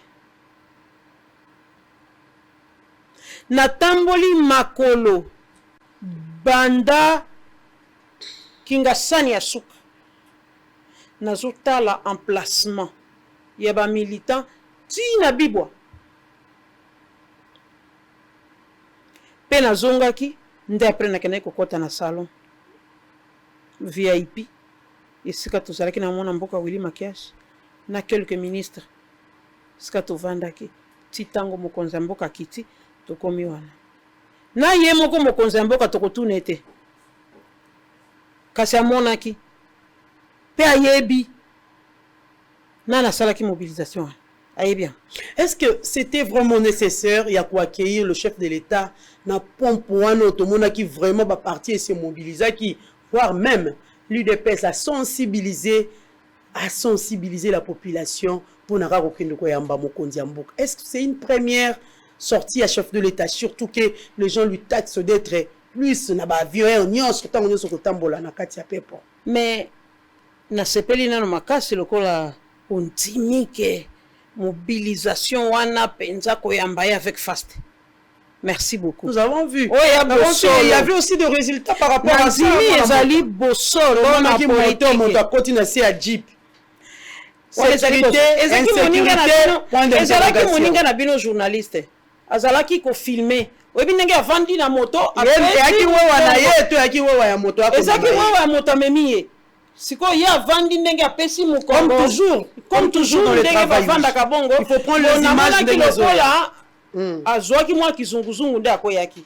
Kasi batutaki ete azokaki pe te tokumisi Nzambe pe azali na bomoi. Est-ce que ça c'est une sécurité pour le président de la République? Parce que il y a une grande différence. Où sont les motards présidentiels? Où sont Bawewa? Surtout que nous savons que c'est eux qui les accompagnent. Des places il faut bon dire que contrairement na oba bazolo ba ke mokonzi mboka balingi ete baini nous avons vu le mobilisation sur les mobilisations partout. Est-ce qu'il fallait mobiliser les gens? N'est-ce pas que les gens viennent par leur propre volonté? Mais après périple diplomatique wana na na réussite nyonso wana ya diplomatie ya sali ya solo penza na droite akoma na mboka na epe ba population na ela ki saye to sepeli na eloko yo sali diplomatie penza d'accord que cette population était mobilisée, il y a de l'argent qui est sorti dans le trésor public pour donner aux gens pour que ba royamba mukonzi ata sans franté ata sans franté ngai na yebisi yango na zo sala parce que biso tozalaki na kati ya organisation natangeli yo ba parti nenge tozalaki ko préparer arriver wana nous l'avons fait en 24 heures tozalaki na tante parce que yemoko mokonzi mboka boyaki mais dans une journée et ça le matin quand vous mettez Kanyaka en place les gens viennent hein? Siko Kanyaka ngo ikouta wapi na 24 heures Kanyaka ibima mbala moko trésor public ata sans frater c'est qui organisation chaque parti et ça la organisation nango biso to sala ki organisation na biso IDP ça sala ki organisation na ye mais to kutana kinde pona koyeba to kotambola ndenge nini c'est ce qui nous a réunis to kotambola ndenge nini comment on va aller parce que zela ki te ke paluwo ke na ndenge na bino IDP c'est que na ndenge na ye non to sali organisation interne na biso mbongo to monité ata sans frater to sala organisation na biso base ba militant eza biso parti mibale ya minene na république oyo mutu nyonso ayebi yango ezali paluna IDPS eza paluna IDPS. Est-ce que c'est pourquoi je pose la question? Il y a d'autres qui disent le complexe scolaire Mbosso a séché même la plénière le jeudi. Il y avait une complexe scolaire Mbosso na bien les députés tout le monde bango na kati ya ba comment on dit na kati ya ba bus transco ba député ba si ba tanda 1000 € là-bas na kelasi. Est-ce que c'était nécessaire? Maman nayebisa invité moko toyambaki alobi yango yaki cérémonie officielle to boni mosusu a contredit abi te la cérémonie n'était pas officielle mais c'était la volonté de la population ya alobi to mona na officielle député nyonso atiaka bande na ye wana ya jaune wana bakomaka République démocratique du Congo député national balati yango tikuna. Est-ce qu'il fallait mettre ça pour recevoir le chef de l'État? Nakanisi soko monaki bilili esika totamdamaki nga nazalaki pembeni ya mwana mboka secrétaire général chef du parti Willy Makiashi alataki eloko wana te. Mais il y a d'autres députés qui balataki yango. Oui, namonaki bango misusu balataki. Bon. Maman, moto yonso alinga lokumu te. Bayebaka teke nazaka député, fo bayebaka na député. Alati eloko na ye. Okopekisa ye te. Alati eloko wana babengaka raba wana. Et il semblerait que la mobilisation faite pour accueillir le chef de l'État, comme je dis tout à l'heure, avec le trésor public, il y a un montant de 40 000 $ américains qui a été remis à chaque parti politique pour mobiliser ses militants. Pourquoi dépenser autant d'argent? Des choses d'ailleurs, il y a d'autres qui pensent qu'ils allaient futilité. Et si on a lobby que bino ba journaliste pe moko bolo bakasembo. Ngana ebisu ki na kati organisation 40 000 la moni encore. Na mona 40 000. Oyondo zwa kite. Na mona 40 000. Oyondo zwa kite. To yeba kite peut-être ba mosusu bazwa. Ngana zali mama. Pena zaki mama moko azaki na kati. Ya organisation wana na kaniso mona ki ata ba photo. Nazalaki mama moko nazalaki na kati. Ya solo penza bakokabola ba misusu bapesa ngai mama te. Sina kanisi moto aliboso nga bapesa nde ngai mama. Na kanisi moto nga ki azwa kutu 40 000 wana nde mama. Po ba ke soki bapesi mama ezali confiance totale parce que mama a échoué kate.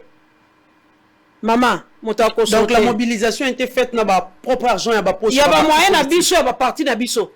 Ngai nazali awa na bosolo na politique il faut que ba bosolo la vérité bosolo la vérité pena mama motako sote misole bimite na 24 heures biso to sali organisation ya kokuta na poto solo la misole ngwe kiko bima na trésor ngo ya air nini ya wapi parce que to kutana ki na ba 15 heures soki 16 heures Teko kabana na ba 18h 19h kutu to koma ki presse poto zonga na ba parti po okende ko silisa ba mobilisation na ko tala ba pamu ya mike ya suka o ifale to sala ngara moni mbongo te mama peto kabwani to lakani moto la mota koti na moto kana yake na moni mbongo te moto akoso te moto akosa yete chef de l'État nano bayambaye lolenge wana tendenge bayambaki soki auti voyage mais chef de l'État azotambola na palu base nde palu mobilisation de biso palu nini esangani na bango IDPS mobilisation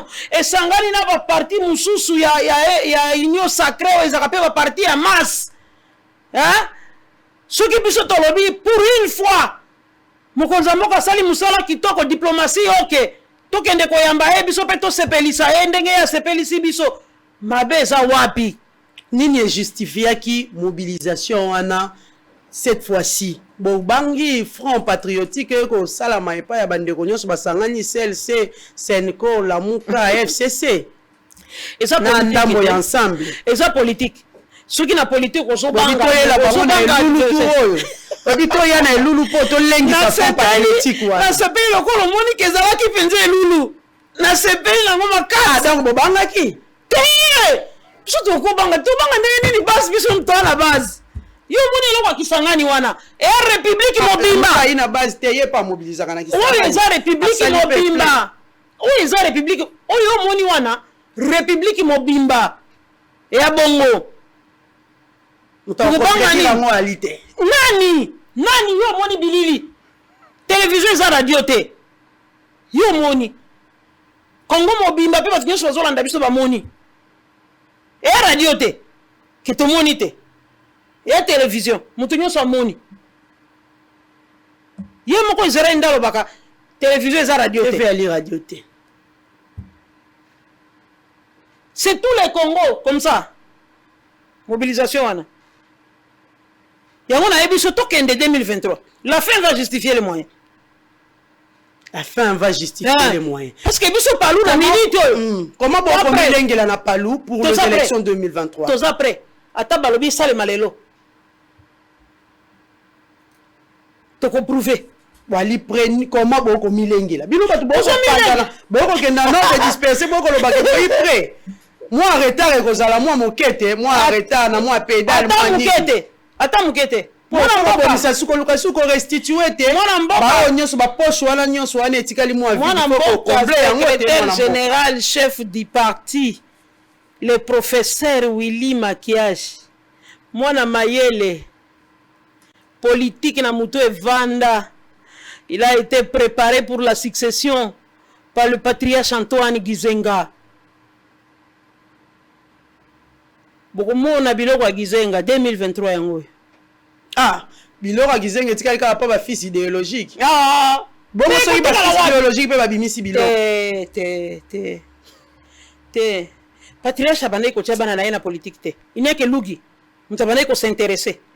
Pe biso tozali ko benda e malade wana ke ko signer adhésion kuna e pa bande ko ba progressiste na Sami Badiba. Tala eskake. Sami Badiba nga sala politique ko sala santé. Tala ko sala politique te mwana. Siko na tuni tala eskake. Mwana ya lenda penya na politique lokola Makiashi. Akokende bongo. Mama Nadine, tika biloko ezali. Tokende malem. Babanda robe na ye mpona kokoma na 10 tika ya kende siko ya kei. Ayebe loko ako. Mais soki ayi na ba intérêt soki tengami. 2 zandeni. 3 zandeni. Voilà. D'ici là, il y a une marche qui est projetée pour la coalition à la Mouka, le 13.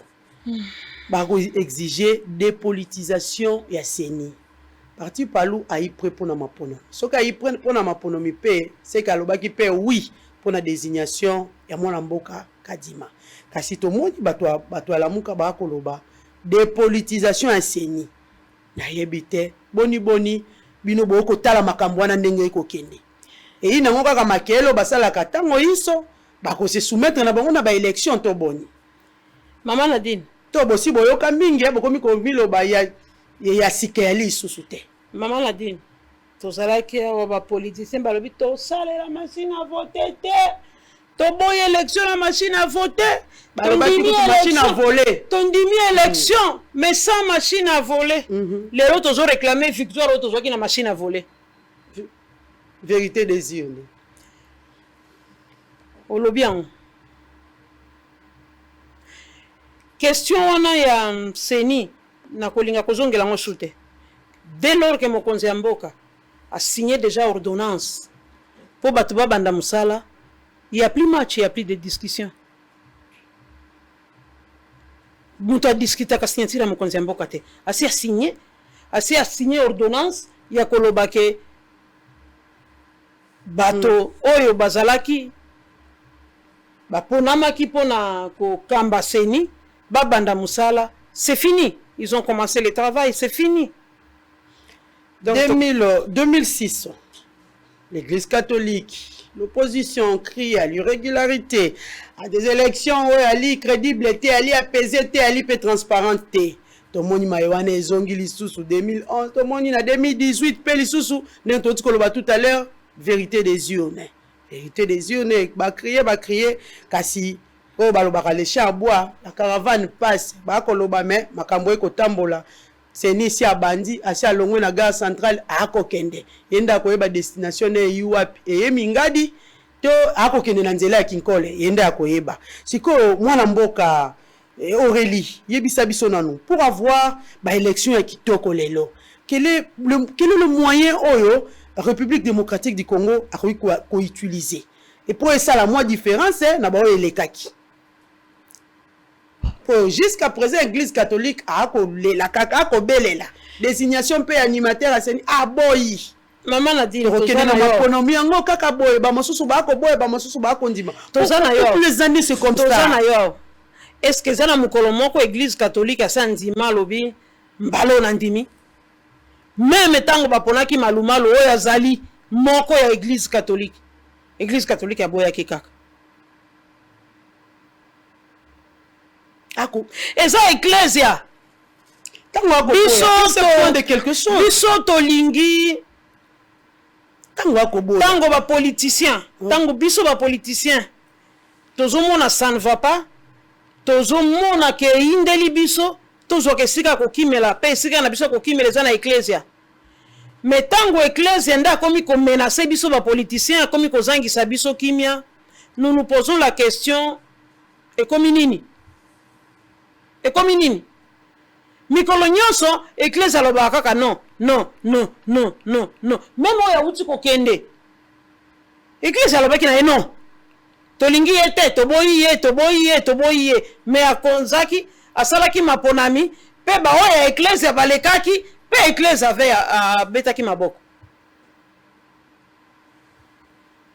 Sikoyo pourquoi toko retarder kaka na maywana banda maponomi banda Église catholique a kaka non tomona kutu président Etienne Tshisekedi paix à son âme a prêté serment nanda konae Église catholique alobi oui kasi qu'est-ce qu'il faut faire maintenant pour maywana manso ekweya état de droit ali makamonyo so malamu ali. Qu'est-ce qu'il faut faire pour les élections? Ça, ce sont les enchères. Ils montent les enchères. Hein? Bamona ngai baye bake ngai na lobino ngai na salibo. Mais oyo ngai na sepeli nango. Ezali malgré bato bazo ima bazo discuter, bazo distraire bato. Mais très longue déjà na gare centrale les autres. C'est ça l'essentiel. Faut qu'on tire à vous imposer le genre. Nous, on n'impose pas. On n'impose pas. On n'impose pas. C'est-à-dire, mais maman Nadine, yo mtozo tuna mituna. Menga ipe na kokiko tuna yo. Lokola basango baboyi. Lokola batu songolo pakala bazolo bake. Il faut vérité des îles, il faut boye. C'est que République il faut étellement. Si mkolo bango bakondima, ba ondima mkolonine. Ba ondima mkolonine parce que banda bandima raté.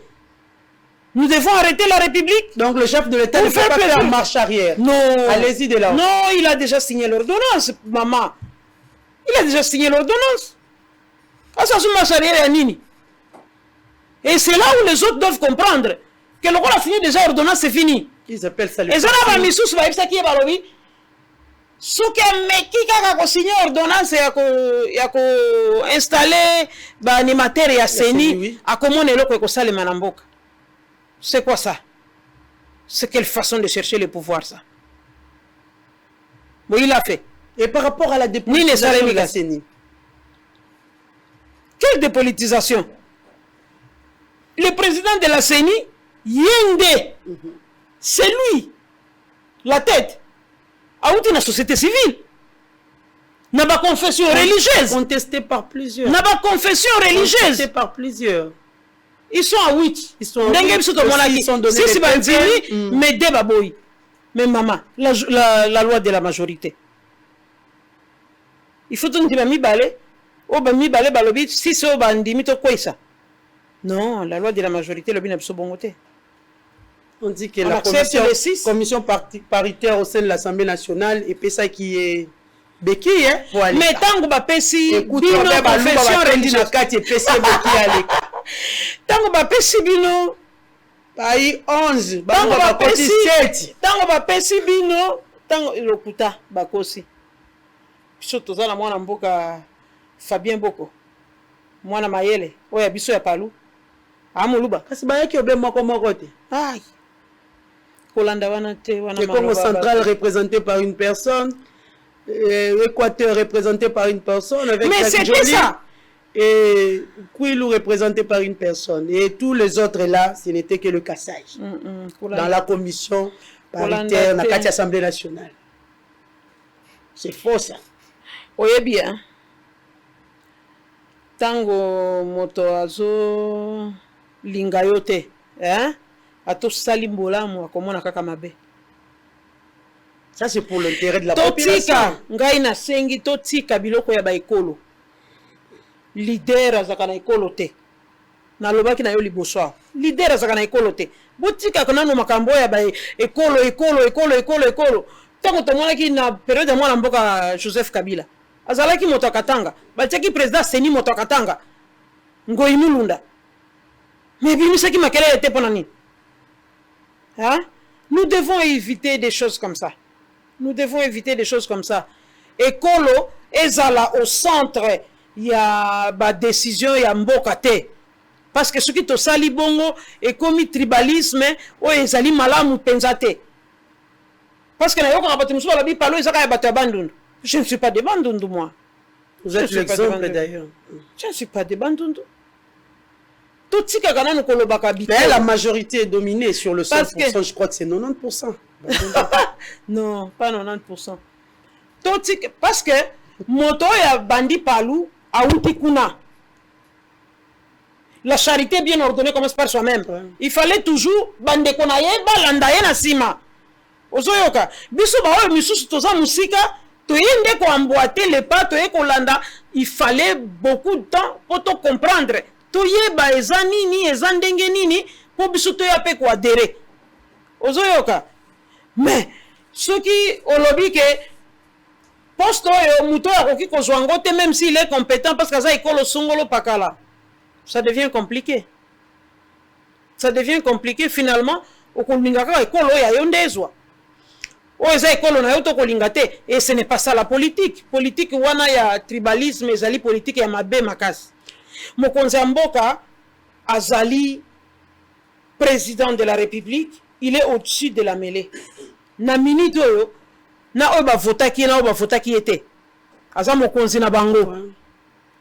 Na ekolo eza ya ete a mokonzi na bango. Ya nation. Aya nation.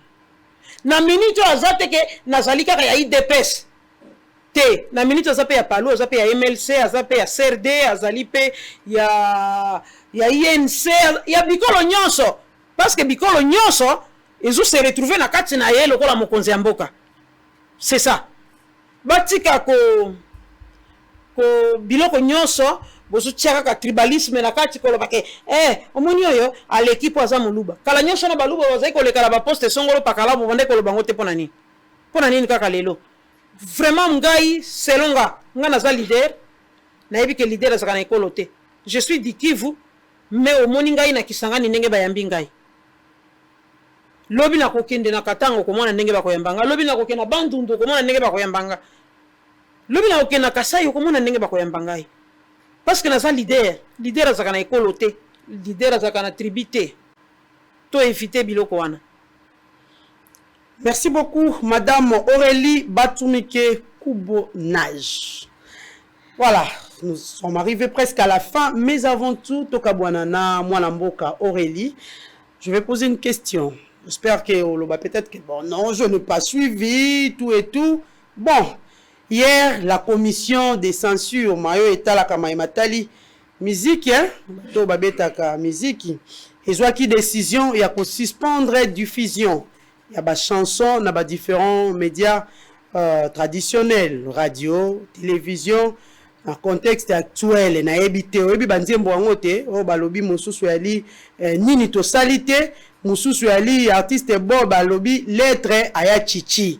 Na ebité na limbole la mwa maloba moke moko yaki na kati banzembo ango, mususu na nzembo mususu balobi ya chichi depuis okenda kala maima koleka. Eloko eko changer te.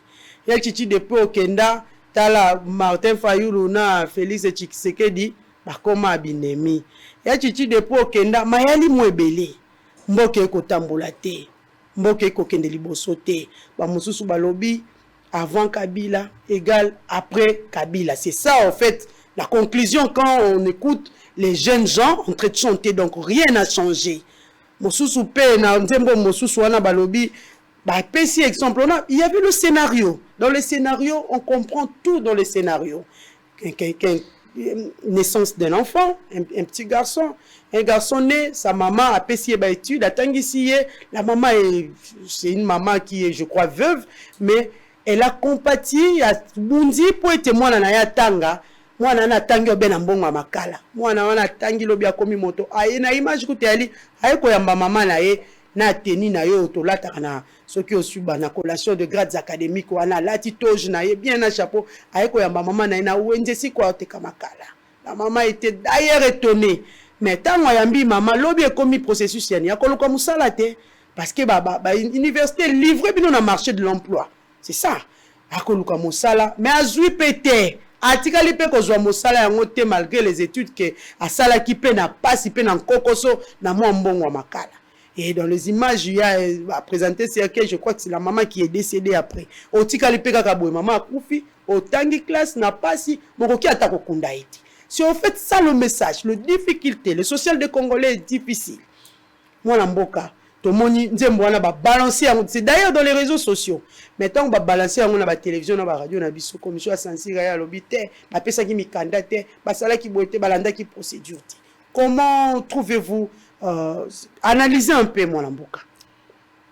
Maman Nadine Gaï, Penza, je ne suis pas trop musique. Hein? C'est pourquoi je voulais expliquer au moins le fait. Est-ce que vous expliquez tant que expliquer wana na yoki ezali interpellation nzembo wana ezali interpellation pour na biso nyonso mais nakanisi nzembo soki ebimi ezalaka na mibeko oyo esengelaka nzembo elanda po ekende kokoma sur la voie publique, notamment koleka na censure ayoki nzembo soki ako censurer alobi na bino pokende ko corriger esika oyo nde sima boye ko bimisa nzembo. Mais apparemment ndenge nga na landela ki na yoki na ba réseaux sociaux na moni nzembo wana e respectaki mibeko wana te, balekaki na nzela ya censure te, babimisi kaka nzembo mbala moko sans que eleka na commission na ya censure. Yango commission a bloqué ye alobi yo lekaki na censure te, ce qui a se conformer. Mais aujourd'hui avec le plateforme et les réseaux sociaux, les images sont dans différents téléphones avec tout ce que nous avons aujourd'hui comme 3G, 4G dans nos téléphones. Yango na lobi te ezali nzembo yo interpeller bato. Ezali interpellation. Bato bayoki yango. Mais soki ya tosaki mibeko te pona kobimisa nzembo eke batiki ye bongo basansire ye te, lobi mususu pe akosala la même chose, lobi kuna mususu akosala la même chose, et kokoma lokola jungle. Et kokoma lokola jungle, c'est bien dit, mais aujourd'hui, je ne sais pas, le musique pleine, s'il faut dire, d'insanité. Et koleka na télévision, oya kolongola yango nani. Et koleka pe ba ko beta yango lo balobaka tongo pokwa lelo lobi e koma kutu boyina baboti o yokana soni ata ya kotia osi ozapo ke esika mosusu. Et koleka na télévision wana basansiraka te, wana obscénité wana e ko véhiculer na ba artiste ba ko mona yango te, obe na bato ba yembi peut-être pour interpeller les consciences des gens. Quand quelqu'un dit que nous avons étudié, rien ne fait, nous avons gêné, nous avons brisé les liens familiaux, rien ne change. Quelqu'un qui interpelle. Ndenge na lobi na yonga pe na ndimi ke sa interpellation pour na biso nyonso. Mais soki bango batosi mibeko te ya ndenge sengeli po bimisa nzembo. Esengelaki service ezali na charge ya musique a censurer nan. Soki ya ke iko pesa pe o ya ye maloba koloba ke non alekaki tala basansiraki mais na comprendre te ba autorisaki biso toleka kozala faute na bango te, kozala faute ya bato oyo basalaki musala wana basalaki yango malamu te. Ya solo bato basalaki musala basali malamu te, sko nini okoloba na bato bakokanisa babi te dictature ekomi okota bamosusu mpe babi te na ntango ya Kabila akutayaki boye te, kasi na ntango ya Félix Antoine Tshisekedi Mahema komi lisusu pire mwa dictature ekomi okota, moto abeti musique ekomi ngambo. Kasi ndenge na lobi na yo monaki na este ngambo ezali moko abetaki pe bakangi ye alobeli Mahema ata l'état de siège. Na ebiso je ne suis pas trop musique na landa kapenza te. Comme ngambo tango moto akobeta musique alobela koloba Mahema tali république dictature na kanisi te. Mboko eza na dictature ezala kwa mboka na biso te. Les gens de l'amour ont crié à ça, les gens de la loucha aussi ont crié à ça. On a pas ça là on a kanda opposition. Je te dis vrai. balongoli qui nationalisme batira ko be opposition kolobakeno to pousser régime on a faute po bakotela biso na communauté internationale ça va politique biso nyonso te toyebi baje wana. Un dernier message avant to silisa masolo na biso lelo. Message nanga ya suka na oloba na ba maman naza mama ba mama totika komimona pamba mama pesaka bomoi mama batelaka mama asungaka libota lelo mwasi nde azozwa le devant pe azokamba pe azobatela ndako na ye tozobombela bapapa soni parce que mama azali moto ya bwanya mama azali oyo nzambe ayokaka soki agumbi mabolongo na ye abeleli nzambe nzambe ayokaka pe azongisaka eyano l'essentiel ezali kotambola na kati ya kobanga nzambe biso bamama tomimonaka pamba te tozali bato ya motuya nous sommes très importants ngai si ça ne dépendait que de moi nangaki naloba na mokonzi ya mboka atia premier ministre ya mwasi akonza nanu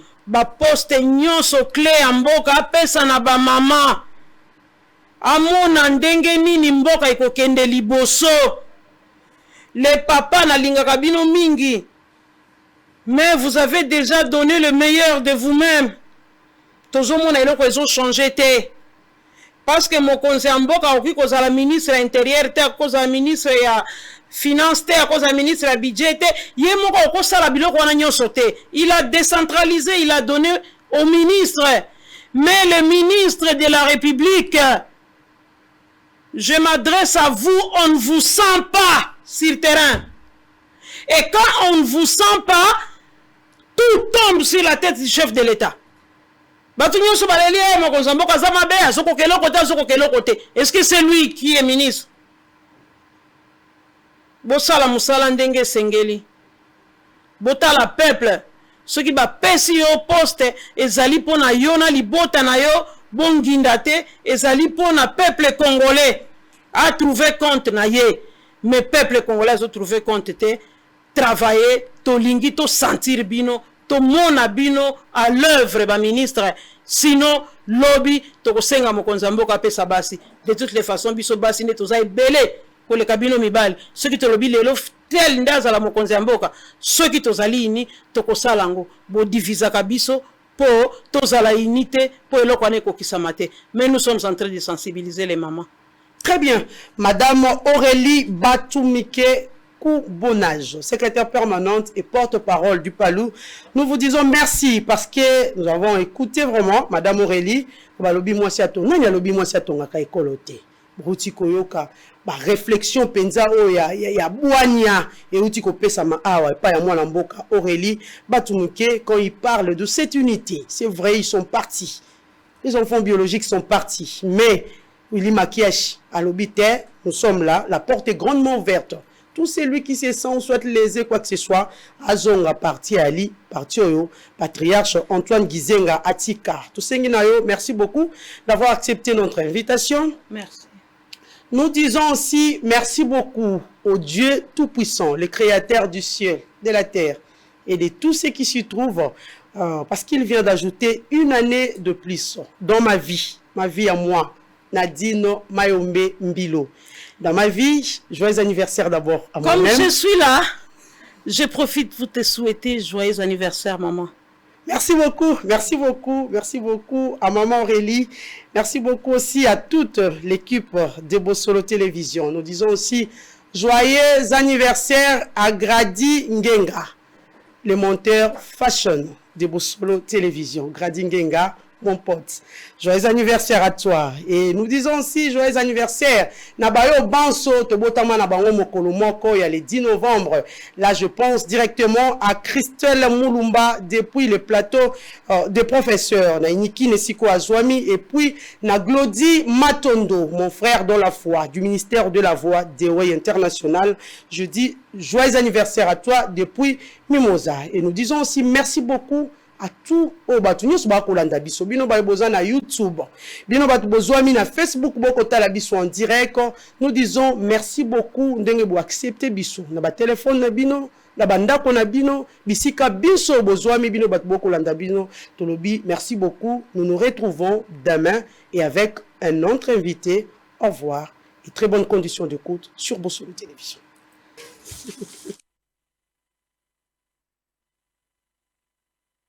UBC, Université belgo-congolaise, a déjà ouvert ses portes à Kinshasa.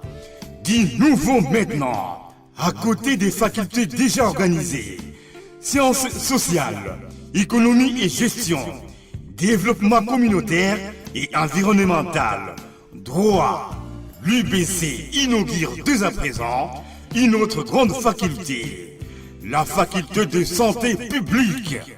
L'UBC est propriétaire des infrastructures qui permettent de maîtriser les outils et techniques de l'avenir. Une ferme agro-industrielle, une télévision moderne, une bibliothèque bien fournie, une salle d'informatique bien équipée, un cabinet d'assistance juridique, un hôpital performant avec un laboratoire d'analyse médicale. Tout cela pour faire de vous des cadres émergents. Avec ses professeurs visiteurs et maîtres de conférences, l'UBC octroie des bourses à ses lauréats et assure le suivi du cursus du 3e cycle à l'étranger. Inscription rue Louosi numéro 11 à 13 à Kassavobo. Téléphone 00243 81 60 00 634 00243 90 61 61 088. UPC, une œuvre signée ambassadeur Mathiemo Bindi.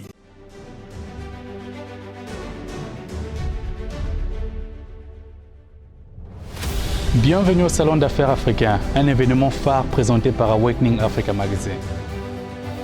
Cet événement est une plateforme qui connecte le continent africain et le reste du monde en donnant accès aux marchés, aux capitaux et aux opportunités de partenariat pour stimuler le commerce et le potentiel d'investissement dans la région africaine. Depuis 2 ans, nous avons pu créer une solide communauté d'entrepreneurs afro-américains et cette année, nous prévoyons d'en créer encore plus. Cette année, nous vous présentons The Awakening Africa Excellence Awards, un programme de la diaspora africaine destiné à reconnaître et récompenser l'excellence africaine dans tous les secteurs. Pensez-vous que votre marque ou votre entreprise a un impact sur notre communauté?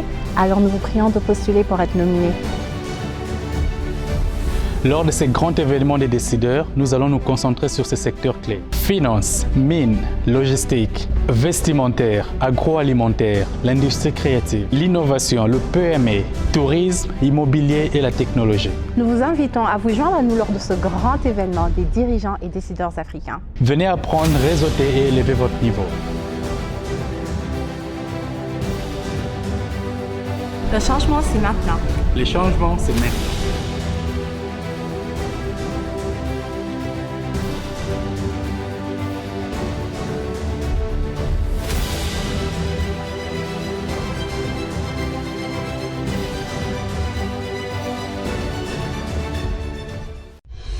Une occasion à ne pas rater. IFOD, la société de microfinance de la Cinco, vous offre le taux le plus préférentiel du marché, jusqu'à 10% d'intérêt lent pour tous vos dépôts à terme. Vous avez également la possibilité d'obtenir les intérêts échus mensuellement selon le volume de vos dépôts, en dollars et en francs congolais. Avec IFOD, faites vos dépôts à terme, bénéficiez du taux préférentiel et réalisez des grands projets. Offre disponible dans toutes les agences et points de service IFOD. IFOD, au service de tous.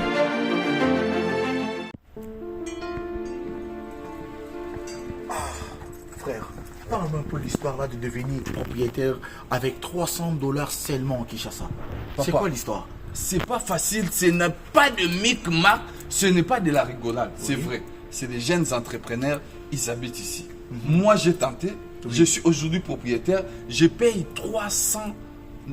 Je dis bien $300 par mois. Il y a il va te faire les calculs. Tu vas payer pendant un certain moment après la maison. La maison est construite en 9 mois seulement. Mais toi, tu payes 300 chaque mois à Kinshasa. Tu as une maison de 100 mètres carrés. Pendant combien d'années? Payer $300. Bon, toi tu es mon frère. Toi tu es mon frère. Je ne vais pas te cacher la vérité. Oui, frérot. Je vais te donner tous les coordonnées. En tout cas, tu vas entrer en contact avec l'équipe. Mais je te dis, aujourd'hui, mes chers amis, c'est plus facile. Devenez propriétaire à Kinshasa avec $300 seulement. Tu payes chaque mois une très belle maison avec 3 chambres, 2 salles de bain. Je vous dis, les sommets, c'est bon. C'est fini.